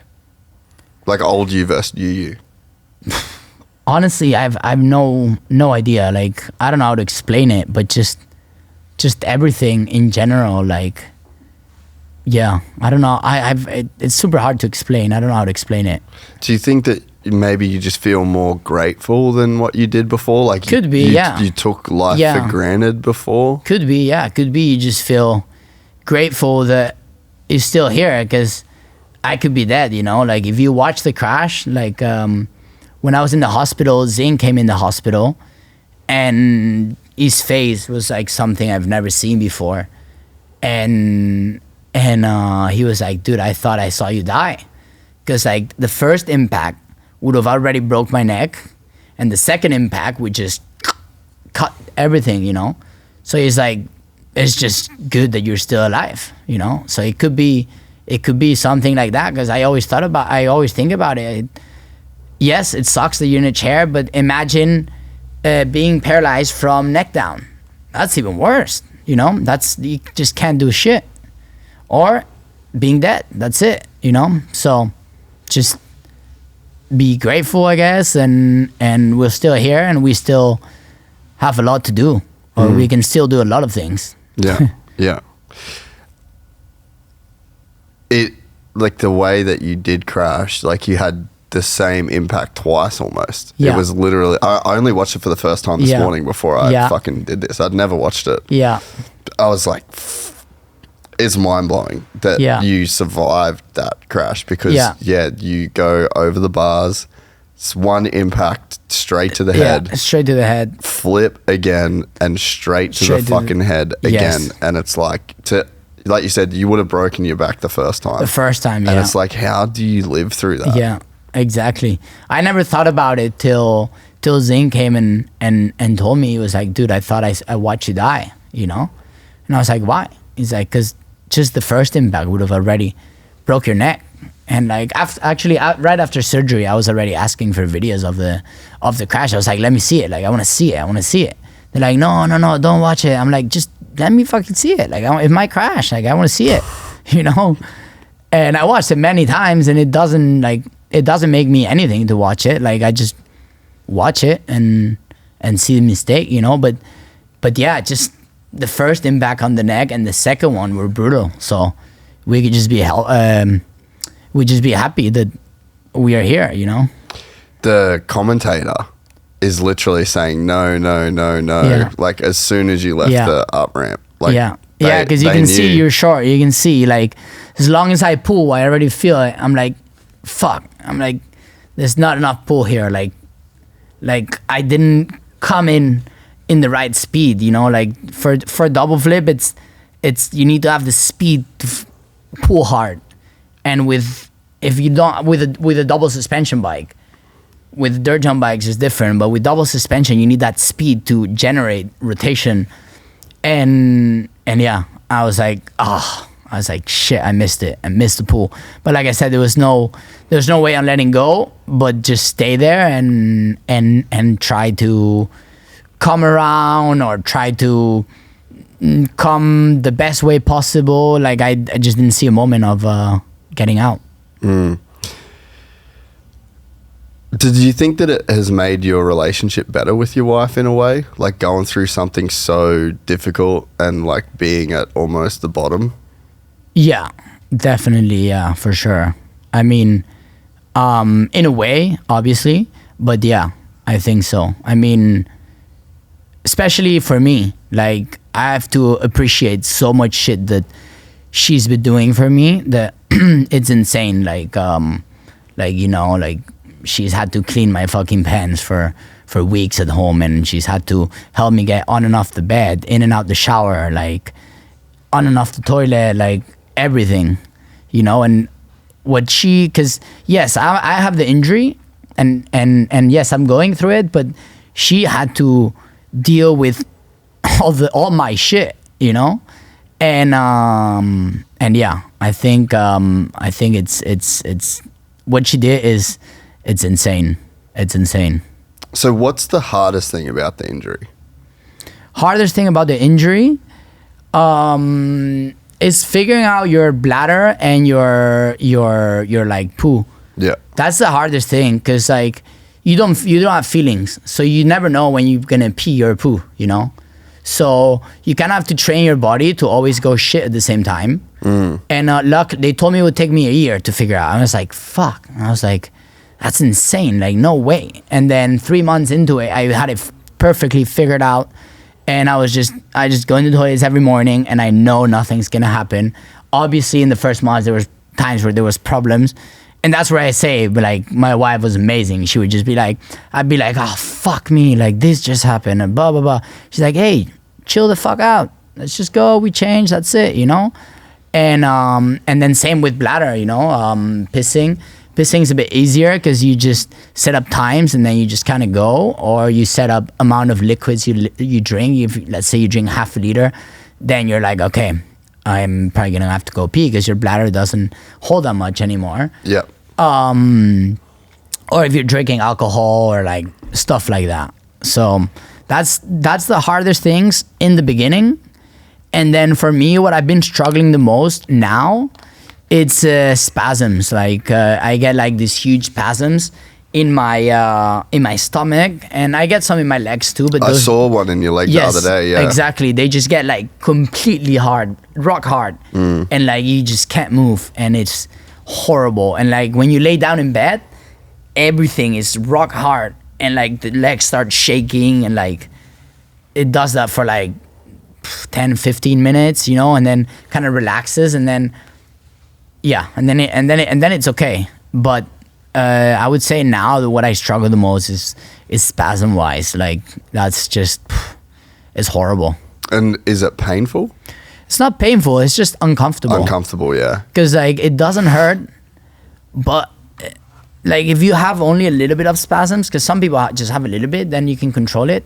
Some people even learn how to use them to get up, because like your legs go straight. So some people learn to use it to go straight, and then you can do this little walk to get to like here, you know, and get in the car or whatever. But I mean, it's not really that normal, but some people can do it. But it's just like everything when they're hard, it just freaking, like I can barely breathe for like the first minute. It's like it's just hurting, not hurting, but just so uncomfortable. Tense and uncomfortable. Everything is so tense, you know. So that's, for me, that's the worst right now. Hopefully that kind of starts fading away soon. But yeah, for me, that's like worst things now, to be honest. And so has there the community of people that are also in chairs, is that like a pretty amazing resource? Yeah, definitely. So I basically had, since day one at the hospital, the Road to Recovery guys. One of them, Blake, he lived 10 minutes from the hospital. He got help from Road to Recovery back in the day. Now he kind of works with them. So Oh, Blake Savage? Yes. Oh. Yeah. Dude, he's the fucking best. Yeah, exactly. Yeah. He's awesome. So he was coming like every day or every 2 days to the hospital. Yeah, he's such a great dude. Yeah, so he helped me out a lot. He was coming out to the hospital, and like he was showing me stuff. Like he came with me the first time we left the hospital, went for a spin around. Like he would show me like techniques of how to move and this, and then he would show me like, that's why it also was so frustrating, because he would like get off the chair, he would just freaking jump and get into the bed, and I'd be like, fuck dude, like I'm never gonna be able to do this. He's like, yeah, I'm showing you because that's how you're gonna do it soon, you know, like don't worry, like stuff will come. So he came and helped me out a lot. He lived only 10 minutes from the hospital. And then Mike from Road to Recovery as well, he came down a couple times. They gifted me this chair as well, and they just check in, they call you, ask what's going on, what's not going on, like just everything, just help you with whatever, like you explain whatever problems you had that week, and they try to tell you, okay, then why don't you try doing this? Why don't you try doing that? So yeah, it's been a lot of people that's been super helpful too. Yeah, it's awesome. I mean, the Road to Recovery guys are so Yeah. good. Like, it's Yeah. such a great service that, Yes. that they provide. And then, yeah, I didn't know, Blake, that he was helping you out because he's Yeah, such a great Yeah. such a great guy. Yeah. So now fast forward. So Saturday, I'm in the buggy with you, Yeah. and you're fucking ripping. Yeah. And then you were tired because you just did HYROX in the morning, and so you qualified for the world champs for Yeah. that. Like, Yes. bro, what the fuck? I know. So That this was- just barely slowed you down, dude. that was just, yeah, that was a hectic weekend, man. Actually, like today a little bit better, but can't even move my shoulders or my arms at all. Like, I basically just, when I started living at home again, I went back to Rocco's, and then I saw my coach there. He's like, "Hey, dude," he does a lot of HYROX. He's like, "Hey, dude, there's adaptive HYROX on wheelchair. Are you down for it?" I'm like, why not? Let's do it. When is it? He's like, in 2 months. I'm like, oh, fuck, are you kidding me? He's like, yeah, dude, it is what it is. I'm like, all right, let's do it. So we just started training for it. And then, yeah, Saturday morning, 8 a.m., I was there competing. It was way tougher than I expected. Way tougher because everything is shoulder and arms. Yeah. So everything was the end. Like, everything was so bad. And there's a couple more guys in my category, but they were going out later. Yeah. And then they were telling me I had to stay there till like 2, 3 p.m. to figure out what place did I get and do the podium. I was like, no way, guys, I'm going to MotoGP. I was like, just pick up the prize. And I told my coach to put a chair in the podium and pick up if I want something. and then I just left. And then actually I was on the grid of the Saturday race. And he sent me a message. It's like, oh, you just won, and in your time qualified for World Champs. So we're going to Sweden in June. So actually, I only have a month. So yeah, so I'm gonna give it a couple more days because I'm exhausted still. But I guess Thursday we start training again, and we're gonna try that. Dude, so what is HYROX? HYROX is basically like CrossFit competition. Yeah, I mean, okay. I don't know if it's CrossFit is the word, but that's just Yeah, how what's I the difference between CrossFit Yeah, and I HYROX? have no idea. No idea, honestly. I just got into it. Going to the world champs for something like you don't so even know. basically a normal HYROX is it's 8 kilometers, 8 exercises. So you start running 1 kilometer, then you do 1 exercise, which is the rowing, then run 1 kilometer, then do the ski, and then there's so many exercises with weights and like wall balls and all this stuff. So the adapted one, basically we don't do 1 kilometer, but we do 500 meters of just pushing. But that was so hard, like, because after doing everything by shoulders and then you have to go for that 500 meters was like way harder than I thought. It took me a bit longer than I expected, but yeah, it's just a bunch of different exercises, like weights and like rowing and skiing and everything that just gets your arms destroyed because that's all you have. So Yeah. but yeah, it was kinda enjoyable. Sounds Kinda. fucked. It sounds fully fucked. Kinda like when you finish, you're like, oh, that wasn't too bad. When you're in it, you're like, fuck this shit. Like I was like, I'm quitting. I don't give a shit. Like I'm stopping. But then I'm like, no. I have to finish. Come on, let's go. So, did you train much before? Was that so? You were into physical training before No, the injury? never. Really? Yeah, like barely. Like we could really just say nothing. Like Let's just be honest. And yeah, say I let's didn't be do honest. shit. Like the minimum stuff I did was nothing. Fuck. Basically just just rode moto and like we just stay active like all day. Like we either ride moto, we ride bikes, or we ride this or e-bikes or pedal or just sports. Just do a lot of different sports, but never really physical training. So that's why it got me a bit harder too, I guess, because I wasn't really physically ready for that, especially after 5-6 months, you know, just being like that. And I'm getting bigger now, but I have 1 month to get bigger. So, you could see yourself doing this now going forward? Honestly, I I don't know. Like like I said, I just have no idea, to be honest. Like now I did it, I didn't have expectations. Now they told me you qualified for world champs. So I was like, let's go. Why not? Like, I'll do it. I don't think it's a thing I'm gonna be doing like I'm not, like my coach does one every week, you know, or like every 2 weeks. He does every single one all around the world. That's not gonna be me, trust me. But I don't know, maybe do a couple a year or something, just because like for me, that was my main problem always. Like, it's hard to train. Like for me, it's always been hard to train. Like I need to have a goal to train. Yeah. So like my goal to train was doing the HYROX. So that was easy for me to train then. Even the days that I was like, no, I'm not gonna go, I was like, no, I'm doing the HYROX, let's go, you know? So I think it's gonna be good to keep doing some HYROX, just so I keep that motivation on myself going on, you know, and keep training, because obviously now all this is the most important, and the stronger I am, the better it's gonna be. The easier life is gonna be, exactly. Yeah. So so we'll see. I don't know. For now, the plan is to go to Sweden, to the World Champs, and then we'll see what the next plan is. Do you have anything else that is adaptive that you're looking at that you think that you could take on?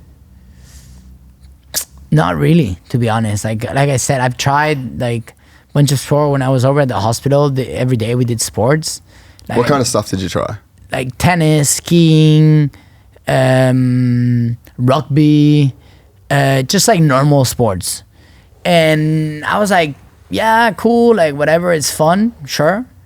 But it's just not my thing, you know. Bro, like, you used to jump off fucking exactly. cliffs. It's like there has to be something that matches. It's not my thing. Like, yeah, no way. And then obviously I knew about cars, so I was like, oh, cars could be a fun thing, you know. It's just like a really expensive world. But I made myself with my buggy, and I say, even if it's just for fun, I'm gonna have my buggy at home. I want to do like a few races from the Catalan GPs, which is just around where we live, like national championships and stuff. And then, and then we'll see. We just go there, like get a co-pilot. I've already got he's going to hate me saying it because he doesn't want to, but he's doing it. Tom Pages is going to be my co-pilot. Yeah. He says no, but I say yes. So he's happy because he basically built my whole buggy. Oh, really? Yeah, he basically helped me build my whole buggy.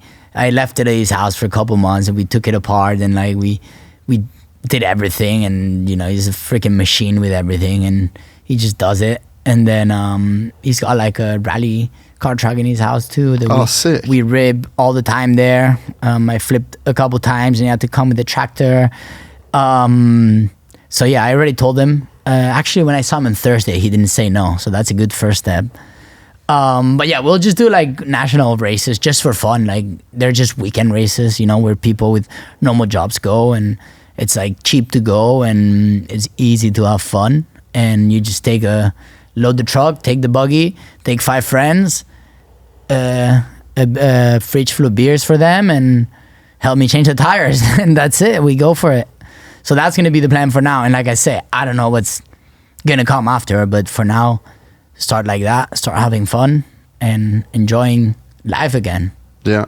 Dude, this has been awesome. You're a fucking legend, man. Like Thank you. I just think, yeah, like I said, the attitude that you have towards this is, I think, the attitude that everyone would hope that they would have if they found themselves in a position like you. And you're such a nice dude, and you're so positive, and you've got so many amazing people around you, and people hold you up with so much respect when they talk about you. And it's really fucking cool to see something so terrible happen to somebody in the prime of their career, and just it almost like it hasn't stopped you, bro. Like to be 7 months definitely not post this injury, and to be doing what you're doing, and to be living the life that you're living in the way that you're living it, man, I just think you should be incredibly proud of yourself. And I am, for sure. it's fucking awesome, bro.